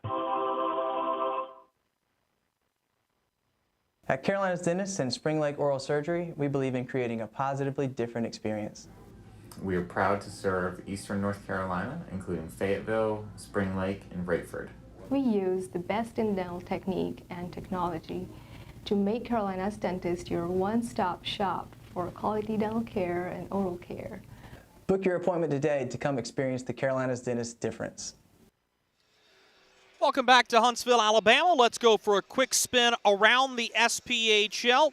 We will start things off as soon as the scoring table loads in here with the final from Roanoke, where the Rail Yard Dogs finish off the Knoxville Ice Bears 3-2. The Big Lick Bootleggers get the job done. It's ugly in Macon, where the Birmingham Bulls have a 6-1 lead on the Mayhem. That game's about to go final. Quad City has jumped out to a 2-0 lead on Vermilion County halfway through the third period from VC. And Evansville holding a 3-1 lead over Pensacola nearing the halfway point of that third period.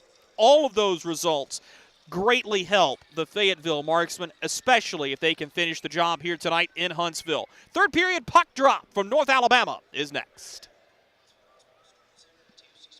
Baby, we have spiders on every corner outside our house. Okay, I'll call someone to take care of it. Baby, we have fire ants all over the yard. Alrighty, I'll call someone else to take care of that.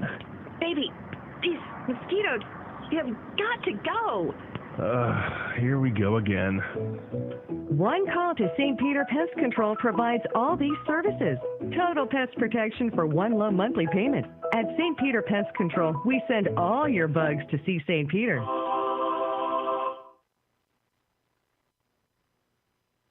At Carolina's Dentists and Spring Lake Oral Surgery, we believe in creating a positively different experience.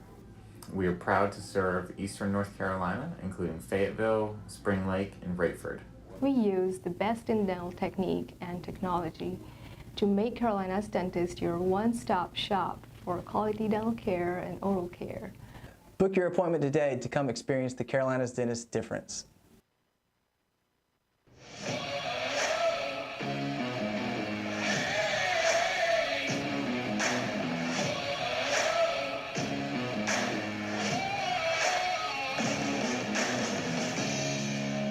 Fayetteville Marksmen are 20 minutes away from an historic victory if they can get it.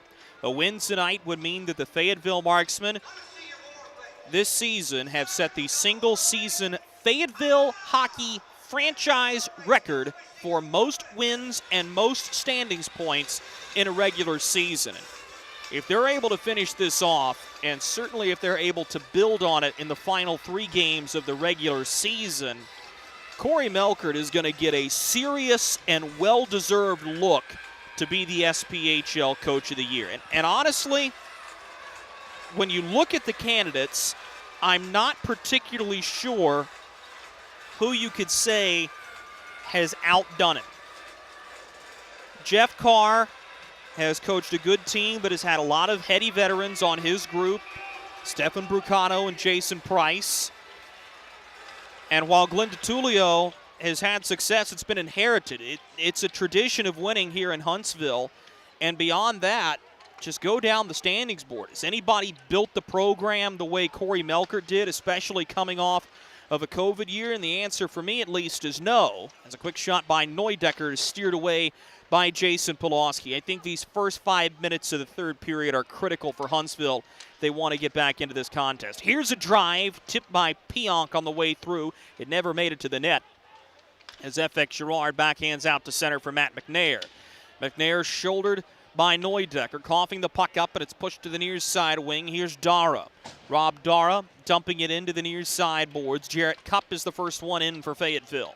Sends it ahead for Mccloy, who just reached 100 points as a marksman in his career. But it'll be steered right back ahead by Procopio. Into the near side corner, Andrew Lane, sends it off the far side boards. Jarrett Cupp has his stick lifted by Cy Nutkovich, but a good second effort gets that puck out to the red line. Held on to here by the Huntsville Havoc as Derek Pearl sends it off the far boards. He'll go to chase it himself. Centering pass goes through the goal mouth and nobody's home as everybody has to reset. Back behind the net, this is Jarrett Cupp to hang on to it. Picked up by Jake Hickey, who tried to feed to Tanner Fraze. The pass was tipped and dropped by Huntsville. A long shot from the point is swallowed by Pulaski, and a much-needed whistle with 18:25 to go in this third period. Oddly enough, Huntsville has outshot the Marksmen 30-19. This has not been the clean defensive game that the Marksmen have looked for. However, much to Pulaski's credit, he's battled, he's been timely in this hockey game, and there have been chances for this Huntsville group to get back in. They've just been stopped. Down the far side wing, here come the Marksmen, as this is Reimers who's centered, so he was looking for the trailer that was Don Oliveri. Peyton Franti will take the puck. His wrist shot's over top the crossbar. The rebound squirts to the near side wing. Gendanov will have to drop it back behind the net, behind Vorva, and Huntsville resets from there. Gendanov tried to send it up, but Reimers was in front of him. Drops to Harrison Harper, who fed it across for Oliveri at the far side boards. He plays it off the stick of Reimers and deep into attacking ice. Marksman tried to set up an attacking zone possession, but Franti overskates the puck, wanting to get off on a change. He's played a ton of minutes tonight. Welcome to pro hockey. Franti shielding away Dara, who's taken down on a tripping call here. And this is going to go against Harrison Harper as he got his stick in the legs of Dara. And a power play upcoming for the Huntsville Havoc, just 2:25 into this third period.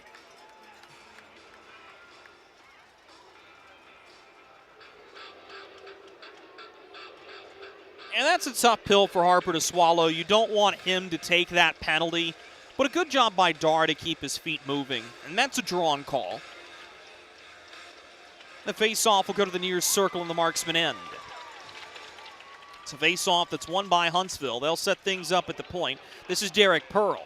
Gives to the far side wing for Dara, who walks into a wrist shot. Caught and held on to by Pulaski. And it just keeps hearkening back to mind. Corey Melkert talking about Brent Moran was his guy and was going to have the chance to start game one of the playoffs when Jason Pulaski came back from the ECHL. Between the games played last Friday with Pulaski getting the nod in net, Moran on Saturday and Sunday, and Pulaski tonight, I could not tell you who has clearly played better. They've both been timely. They've both been big. Pulaski's looking for win number 16 on the season, and Brent Moran is right on his tail with 14 wins. This is dumped in front, wristed in, Piacentini in the back door, they score. Gendanov fired the shot. It rolled and was tipped on the way through, and Piacentini got a free split second and sweeps it by Pulaski to make it 4-2.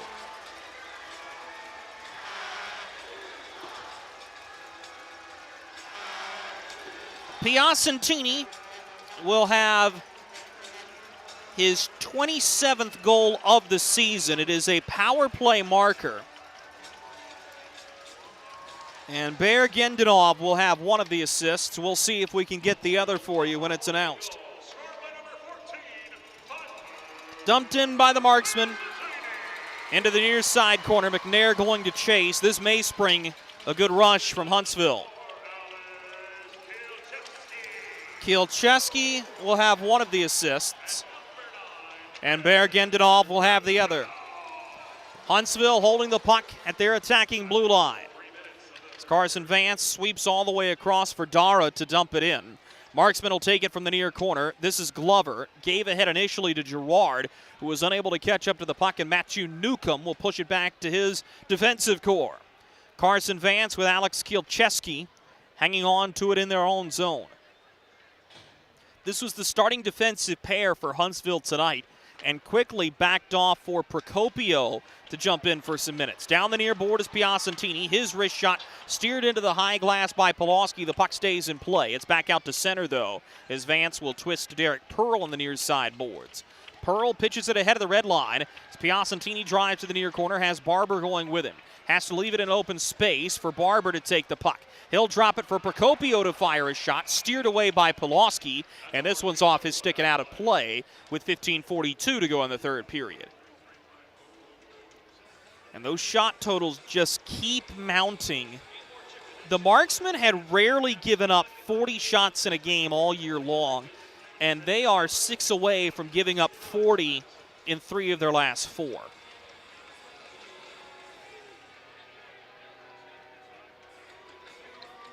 New group coming out for the Marksmen, or at least trying to, as Hickey will go off. Mccloy will come on to take the draw. And it's been interesting. Peyton Franti, the youngest Marksman, coming on, has struggled with a couple of line changes here. And part of that's just getting used to things. He has been put in a really tough situation. He hasn't even seen the rink in Fayetteville yet. Joining the team on the road, but has made an impact with a goal and an assist this evening. Miles Harvey tried to shovel up the near side boards. It's taken away by Kyle Clark. Clark holding the puck behind the net, swept to the near side wing, as it'll be eaten up here by Carter Rue. Rue sets up a one-timer for Gendinov, who hammers it over the crossbar. The rebound on the near half wall is taken by Taylor Best. Feeds it through center at the center ice face-off circle to Reimers. He's shouldered off the puck as it'll be scooped up by Procopio. Tried to headman as he had Gendinov streaking down the near side boards. The pass batted out of midair legally. Huntsville will have to reset along their own blue line.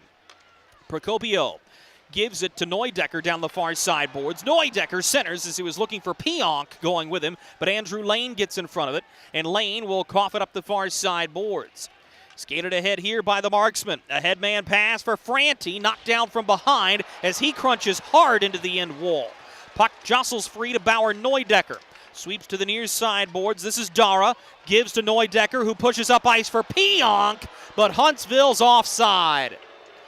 14:19 to go in the third period here in North Alabama. 4-2, the Marksmen in the driver's seat. Welcome to Freddy's. How are you guys doing? Meetings. Lunch meetings all week, all salads. Bean salads. Quinoa salads. Heirloom salads. Frisee salads. Sometimes the guy needs a Freddy's Original Double, Chicago Dog, and a Turtle Sundae. Make that 2, please. 3. Absolutely. If you're gonna be bad, it better be good. Being bad never tasted this good. Freddy's, the experience that puts a smile on your face and the taste that brings you back.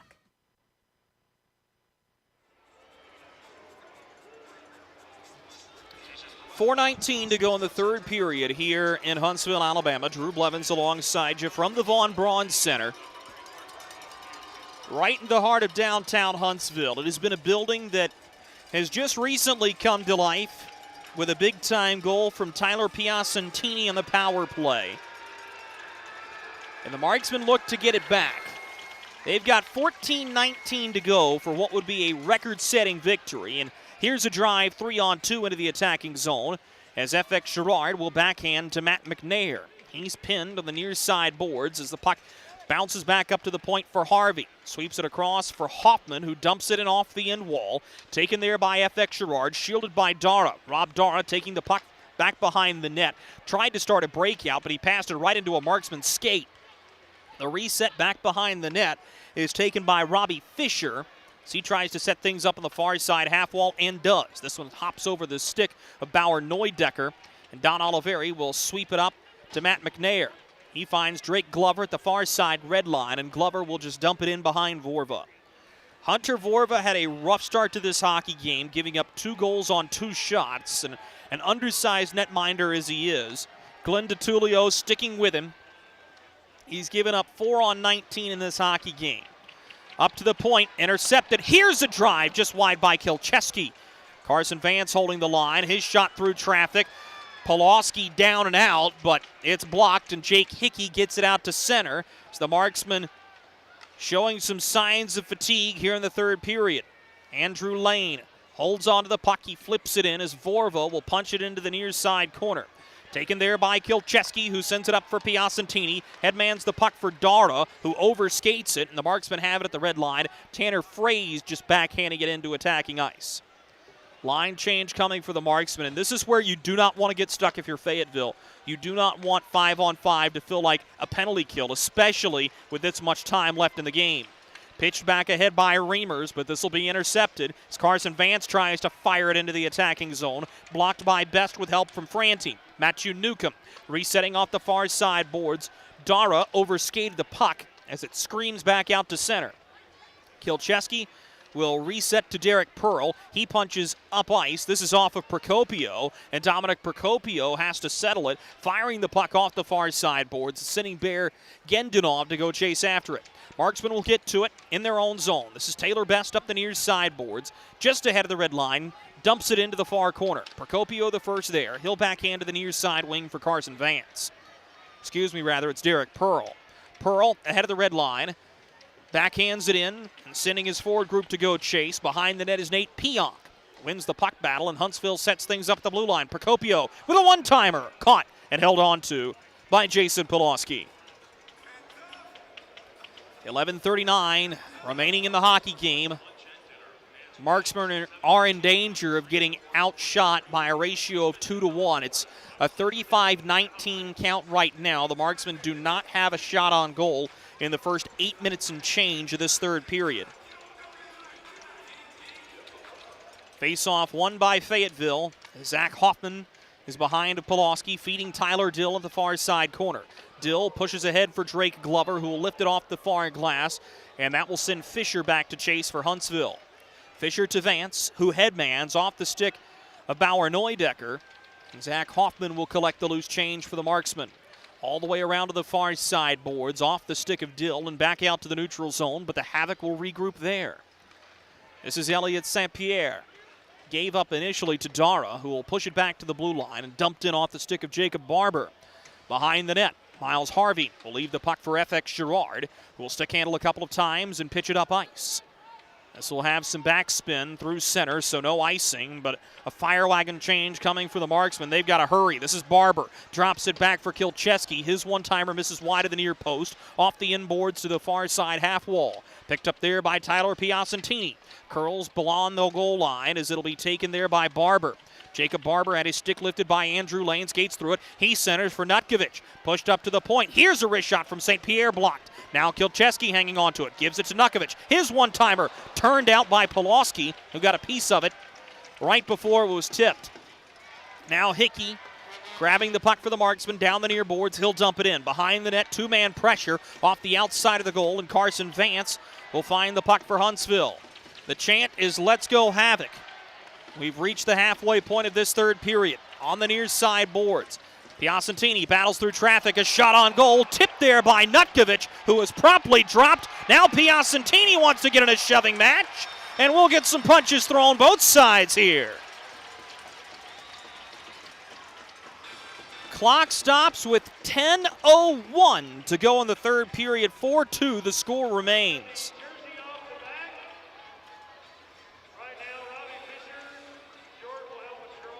Both teams are skating away like it's immediate timeout. It is not officially. The face-off will go back to the glove side of Jason Pulaski as the Marksmen realize it's not quite a timeout yet.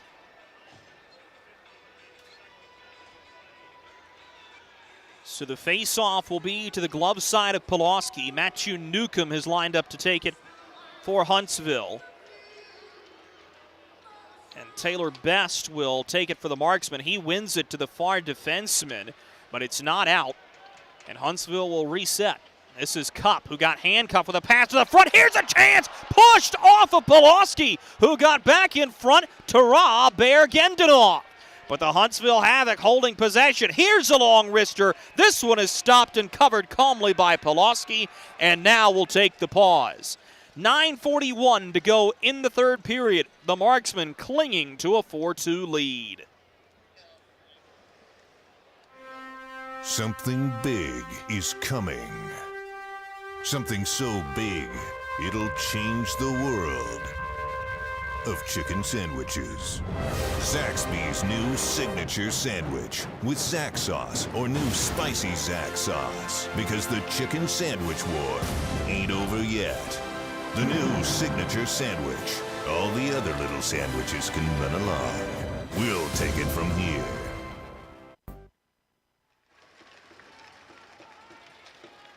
Well, here it is, about as plainly, as simply as we can put it for you. 9:41 to go in the third period here from Huntsville, Alabama. The Fayetteville Marksmen have a 4-2 lead, but they are being outshot 38-19 in the hockey game. They have yet to have a shot on goal in the third period. It's been the Jason Pulaski show with a couple of rookies, Jake Hickey and Peyton Franti, factoring in on the scoring, and a long drive from the point, caught and held on to by Pulaski. And I think in the back of your mind, if you're Corey Melkert, there may have been a sense of potentially you double up Pulaski this weekend, just knowing he's playing in a barn he's comfortable in. But I think that's got to go out the window now. You've got to go back to Brent Moran. You do not want a tired netminder out there tomorrow. Taylor Best looking to take the face-off for the Marksmen with some happy feet. Won it initially, but Procopio will take the puck. Here's a centering pass that just is out of the outstretched arms of Carter Rue, and he was reaching for it too. Marksmen feed it all the way up ice. Reamer's unable to win the foot race. This is icing, and the Marksmen will go right back to their defending end to take another draw. This is where you do not want to get stuck if you're the Fayetteville Marksmen. Not at all. It's a face-off that Dara swings at, but Peyton Franti will lunge to push out to center, and Taylor Best has it crossing the attacking blue line. Best, toe drags, looking for a shooting lane. Puck loose in skates. Best stepped on the puck. No, he's tripped. This is going to be a penalty. Huntsville will take it. And whether that was a stick or Best stepping on the puck, he kept his feet moving. It'll draw a penalty. And Alex Kilcheski will have a seat for tripping. 10:55 into this third period. So the Marksmen go back to the St. Peter Pest Control power play. St. Peter Pest Control provides year-round pest control solutions. Send all your bugs to see St. Peter.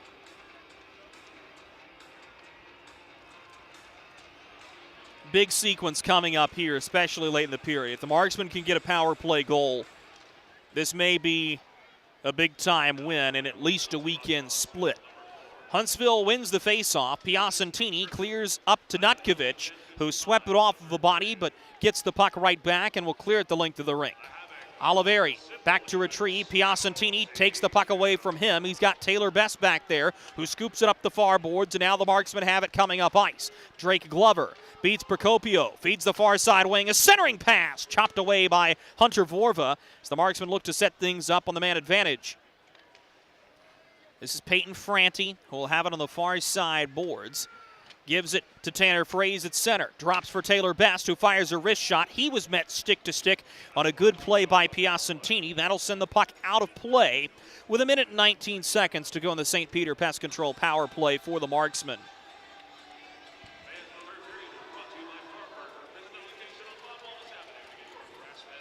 Face-off will be to the blocker side of Hunter Vorva. And it's a draw won by the Marksmen with the top power play unit out.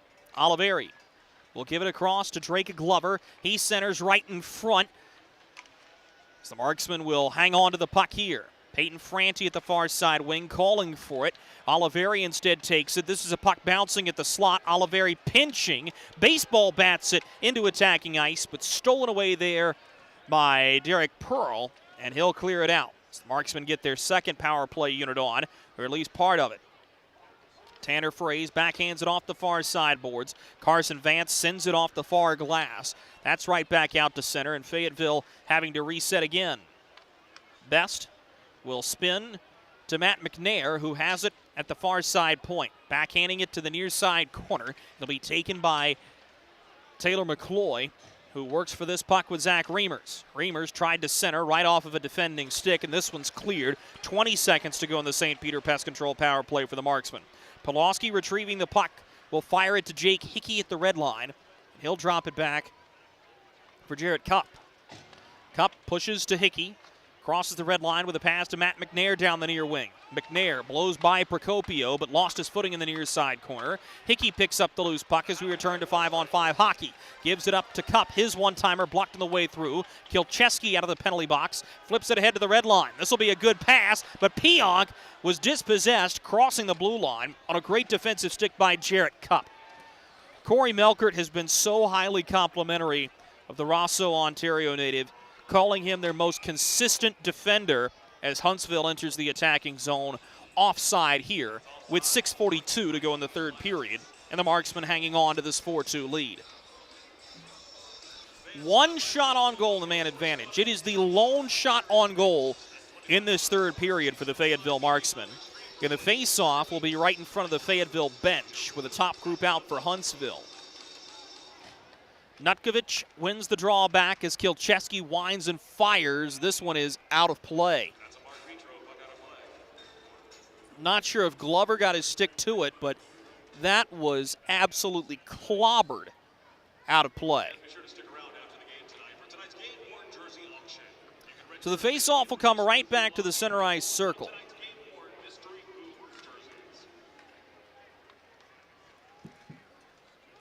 It'll be dumped into the near side corner. Quad City Storm finish off the Vermilion County Bobcats. Get a much-needed win for the Fayetteville Marksmen. We'll keep an eye on that Pensacola game for you as well, which will go final any minute.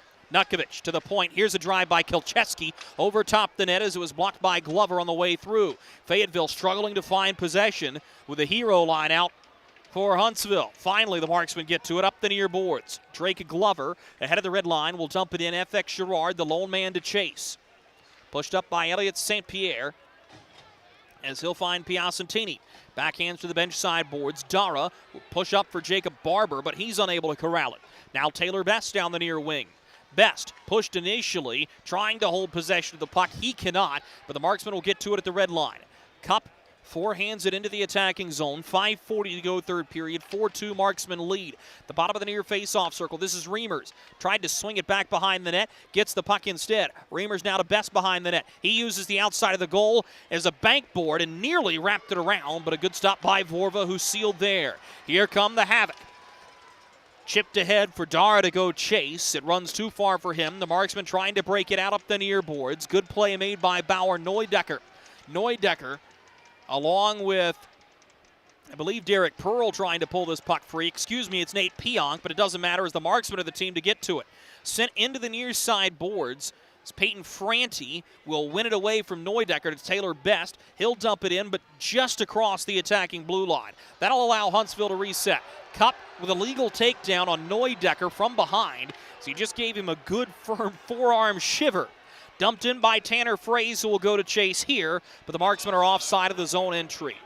4:48 to go in the third period. The Marksmen looking for a record-setting win when we come back. Baby, we have spiders on every corner outside our house. Okay, I'll call someone to take care of it. Baby, we have fire ants all over the yard. Alrighty, I'll call someone else to take care of that. Baby, these mosquitoes, you have got to go. Here we go again.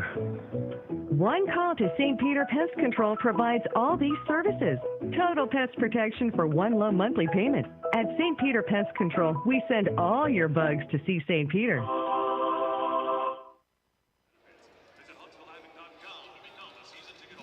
Fayetteville Marksmen are 4 minutes and 48 seconds away from setting the Fayetteville franchise record for most wins and most standings points in a regular season. All that's standing in their way is the three-time SPHL President's Cup champion, second-place team in the league, Huntsville Havoc. They've got a 2-goal lead on them, but the Marksmen only have one shot in this third period. They win the face-off from neutral ice here and swing the puck to the near wing for Jake Hickey. He'll dump it into the far side corner. Vorva will cut it off and play it in the trapezoid behind the net. Cy Nutkovich hooks back behind the cage to pick up the puck. Nutkovich skating it for himself. Backhands to Rob Dara in the near corner. Dara feeds the far side boards as Vorva sprints to the bench. This is a very early time to be pulling the netminder. Marksman diving to get the puck out. They cannot as Piacentini sends it in front. A rolling puck off of Pulaski, off of Barber, as Huntsville can't get it to go. Now Vance can't corral the puck. Here's a chance for Tanner Fraze to the empty net. Bullseye! Tanner Fraze with an insurance marker into the empty net with 4:06 to go in the third period. And the Fayetteville Marksmen have a 3-goal lead.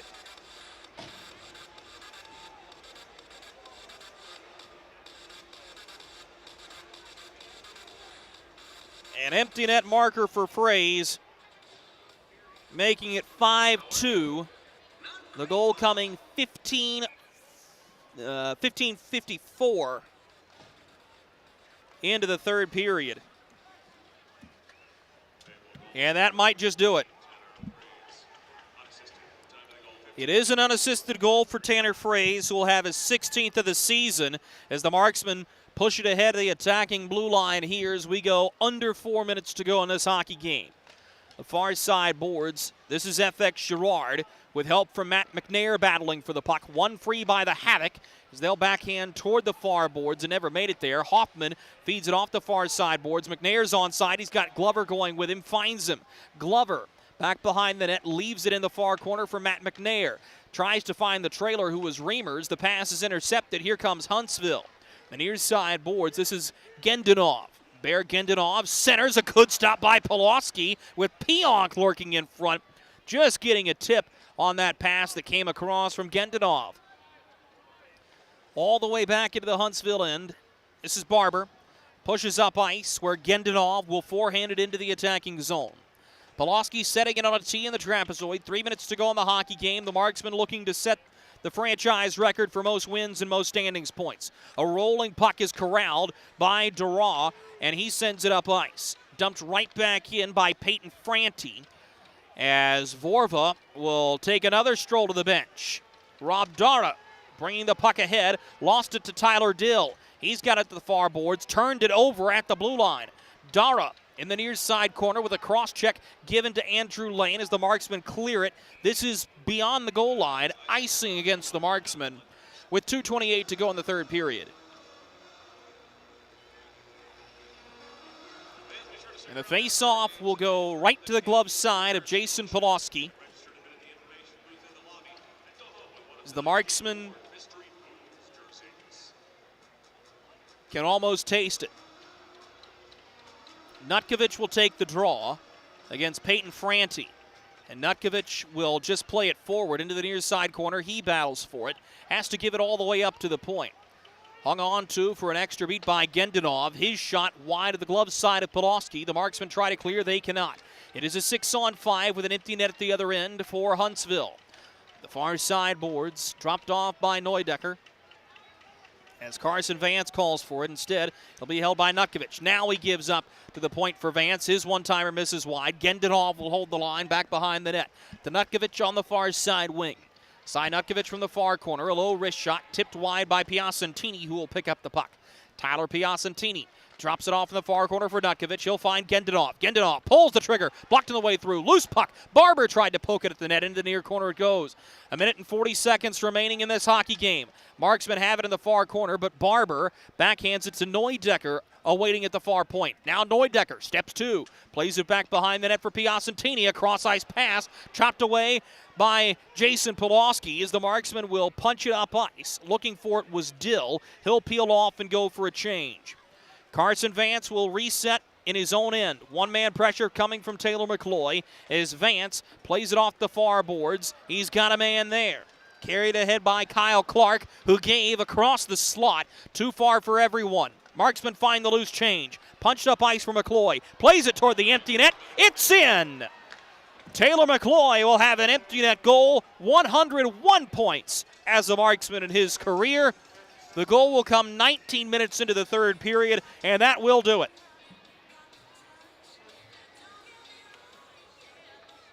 Mccloy's goal makes it a 4-goal lead for the Fayetteville Marksmen. And Corey Melkert, in his first season as the bench boss, is going to lead this Marksman team to the best season ever seen in the Sandhills by an SPHL group. Just a minute to go until the Marksmen can officially claim the record, and to do it against this Huntsville group who has been one of the gold standards of this league for quite some time. What's going to take the sting out of this one for the Havoc as this shot makes its way through traffic toward Pulaski, who will punch it out with a goal paddle, is Knoxville also lost. So it'll still be just a one-game, 2-point differential in the standings for the Havoc between first and second. But 3 straight losses for Huntsville is going to hurt as the egress has begun here in the Rocket City. To the near side boards, this is Matthew Newcomb. It'll officially be 37 wins, 76 standings points for the Fayetteville Marksmen with 3 games to go in the regular season. And a hearty congratulations to Corey Melkert, Jason Binkley, and the entire Marksman staff. Painted black and orange, it's a record-setting win for the Fayetteville Marksmen. 6-2 over the Huntsville Havoc, your final this evening. The 2021-2022 Fayetteville Marksmen have just put on display the best regular season performance in the history of Fayetteville hockey. High fives all around as the Marksmen will improve to 37-14-2. The Huntsville Havoc drop to 39-12-2.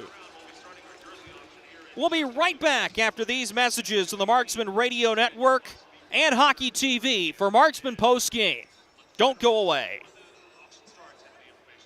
Kelly, you need to unmute yourself. For some, it's just the sound of ice hitting heavy-duty plastic. But for us, it's the signal calling us back to the light. And to Greg's house, because he just got a new grill. Connecting to Hot Jams playlist.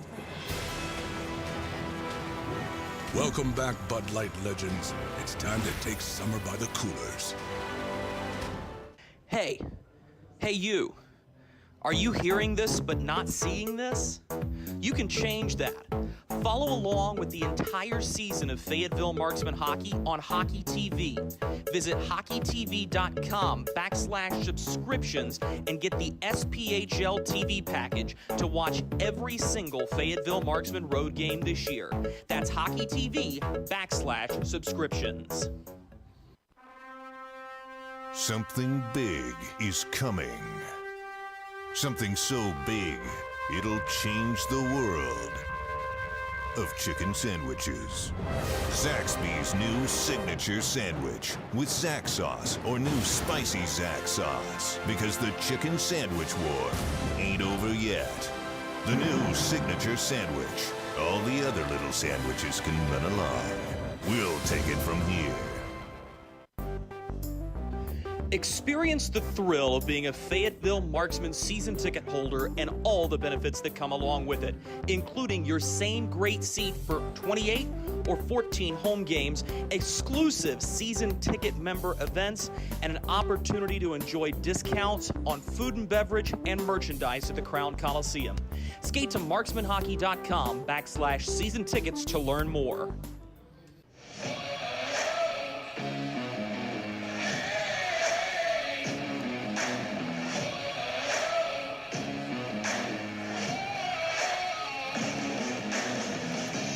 The Fayetteville Marksmen with a record-setting victory tonight as Corey Melkert and company have just given the people of Fayetteville the best regular season they have ever seen. It is 37 wins on the year for the Fayetteville Marksmen, now 76 standings points as soon as this game officially goes final. We'll go ahead and put this one on reset for you. Zach Reamer scoring his 10th of the season, 3:52 into the first period to open up the scoring. And the Marksmen never looked back. Just 3 minutes later, it's Jake Hickey driving down the near side wing with an off-angle wrist shot that rolls up the stick of Hunter Vorva and into the back of the net to make it 2-0. Nate Pionk would bring the Havoc within one right after the media timeout, 7:53 into the first period. Pionk with his 4th of the season from Rob Dara and Bauer Neudecker. But then Hickey would get it right back late in the frame, 14:54 into the first period. Hickey with a quick wrist shot on a 2-on-1 beats Vorva cleanly between the legs. It would be 3-1 at the end of the first period. And then Peyton Franti gets in on the scoring in the second period. Late in the frame, 13:35 officially into it. He capitalizes on a rebound from a Don Oliveri shot. That made it 4-1. Early in the third, it looked like Huntsville was going to give a better run at it than they ended up giving, as Piacentini has a chance on the power play from Gendanov and Kilcheski, putting it into the back of the net for his 27th of the season, but that would be all Huntsville could muster. Tanner Fraze scoring an empty netter, 15:54 into the third period on a very early goaltender pull. And then Taylor Mccloy will add his 101st point as a Fayetteville Marksman. Is an empty net goal 19 minutes into the third period. The final score of this one is 6-2. So the Fayetteville Marksmen have their 37th win this regular season. Couple of final statistics for you. On the power play, Huntsville gets 1 goal on the tripping penalty to Harrison Harper as they end 1 for 3 on the power play. The Fayetteville Marksmen go 0 for 3 on the St. Peter Pest Control power play. Shots on goal total for you. Huntsville does hit 40 in the hockey game. They had 12 in the third period. Meanwhile, for the Fayetteville Marksmen, they are able to creep up in the shots on goal total, but it's not by much. They have 3 for a game total of 22 as the Marksmen score 2 empty netters in the third period. And Huntsville has the 1 power play goal. Massive win for the Fayetteville Marksmen, who will set the franchise record for most wins and most standings points in a regular season. And again, congratulations to Corey Melkert, Jason Binkley, Chuck Norris, Alex Wall, and the rest of the Fayetteville Marksmen hockey operations staff and front office staff for an unbelievable season that has now manifested itself in this record. That'll be in the SPHL Media Guide next season. And this is a Fayetteville Marksmen team that if they play that brand of hockey, especially the way they played in the first period and the second period, that is going to give anybody that they come up against in the SPHL playoff fits. And if you're a Marksman fan, that's exactly the group you want going out there as Corey Melkert catches lightning in a bottle tonight. These two teams will do it all over again tomorrow with an 8 p.m. Eastern start. We'll have pregame coverage starting for you at 7:45 p.m. Eastern time here on the Marksman Radio Network as well as Hockey TV. We hope you enjoyed this one as much as we enjoyed bringing it to you. Until next time, I'm Drew Blevins. Have a wonderful evening.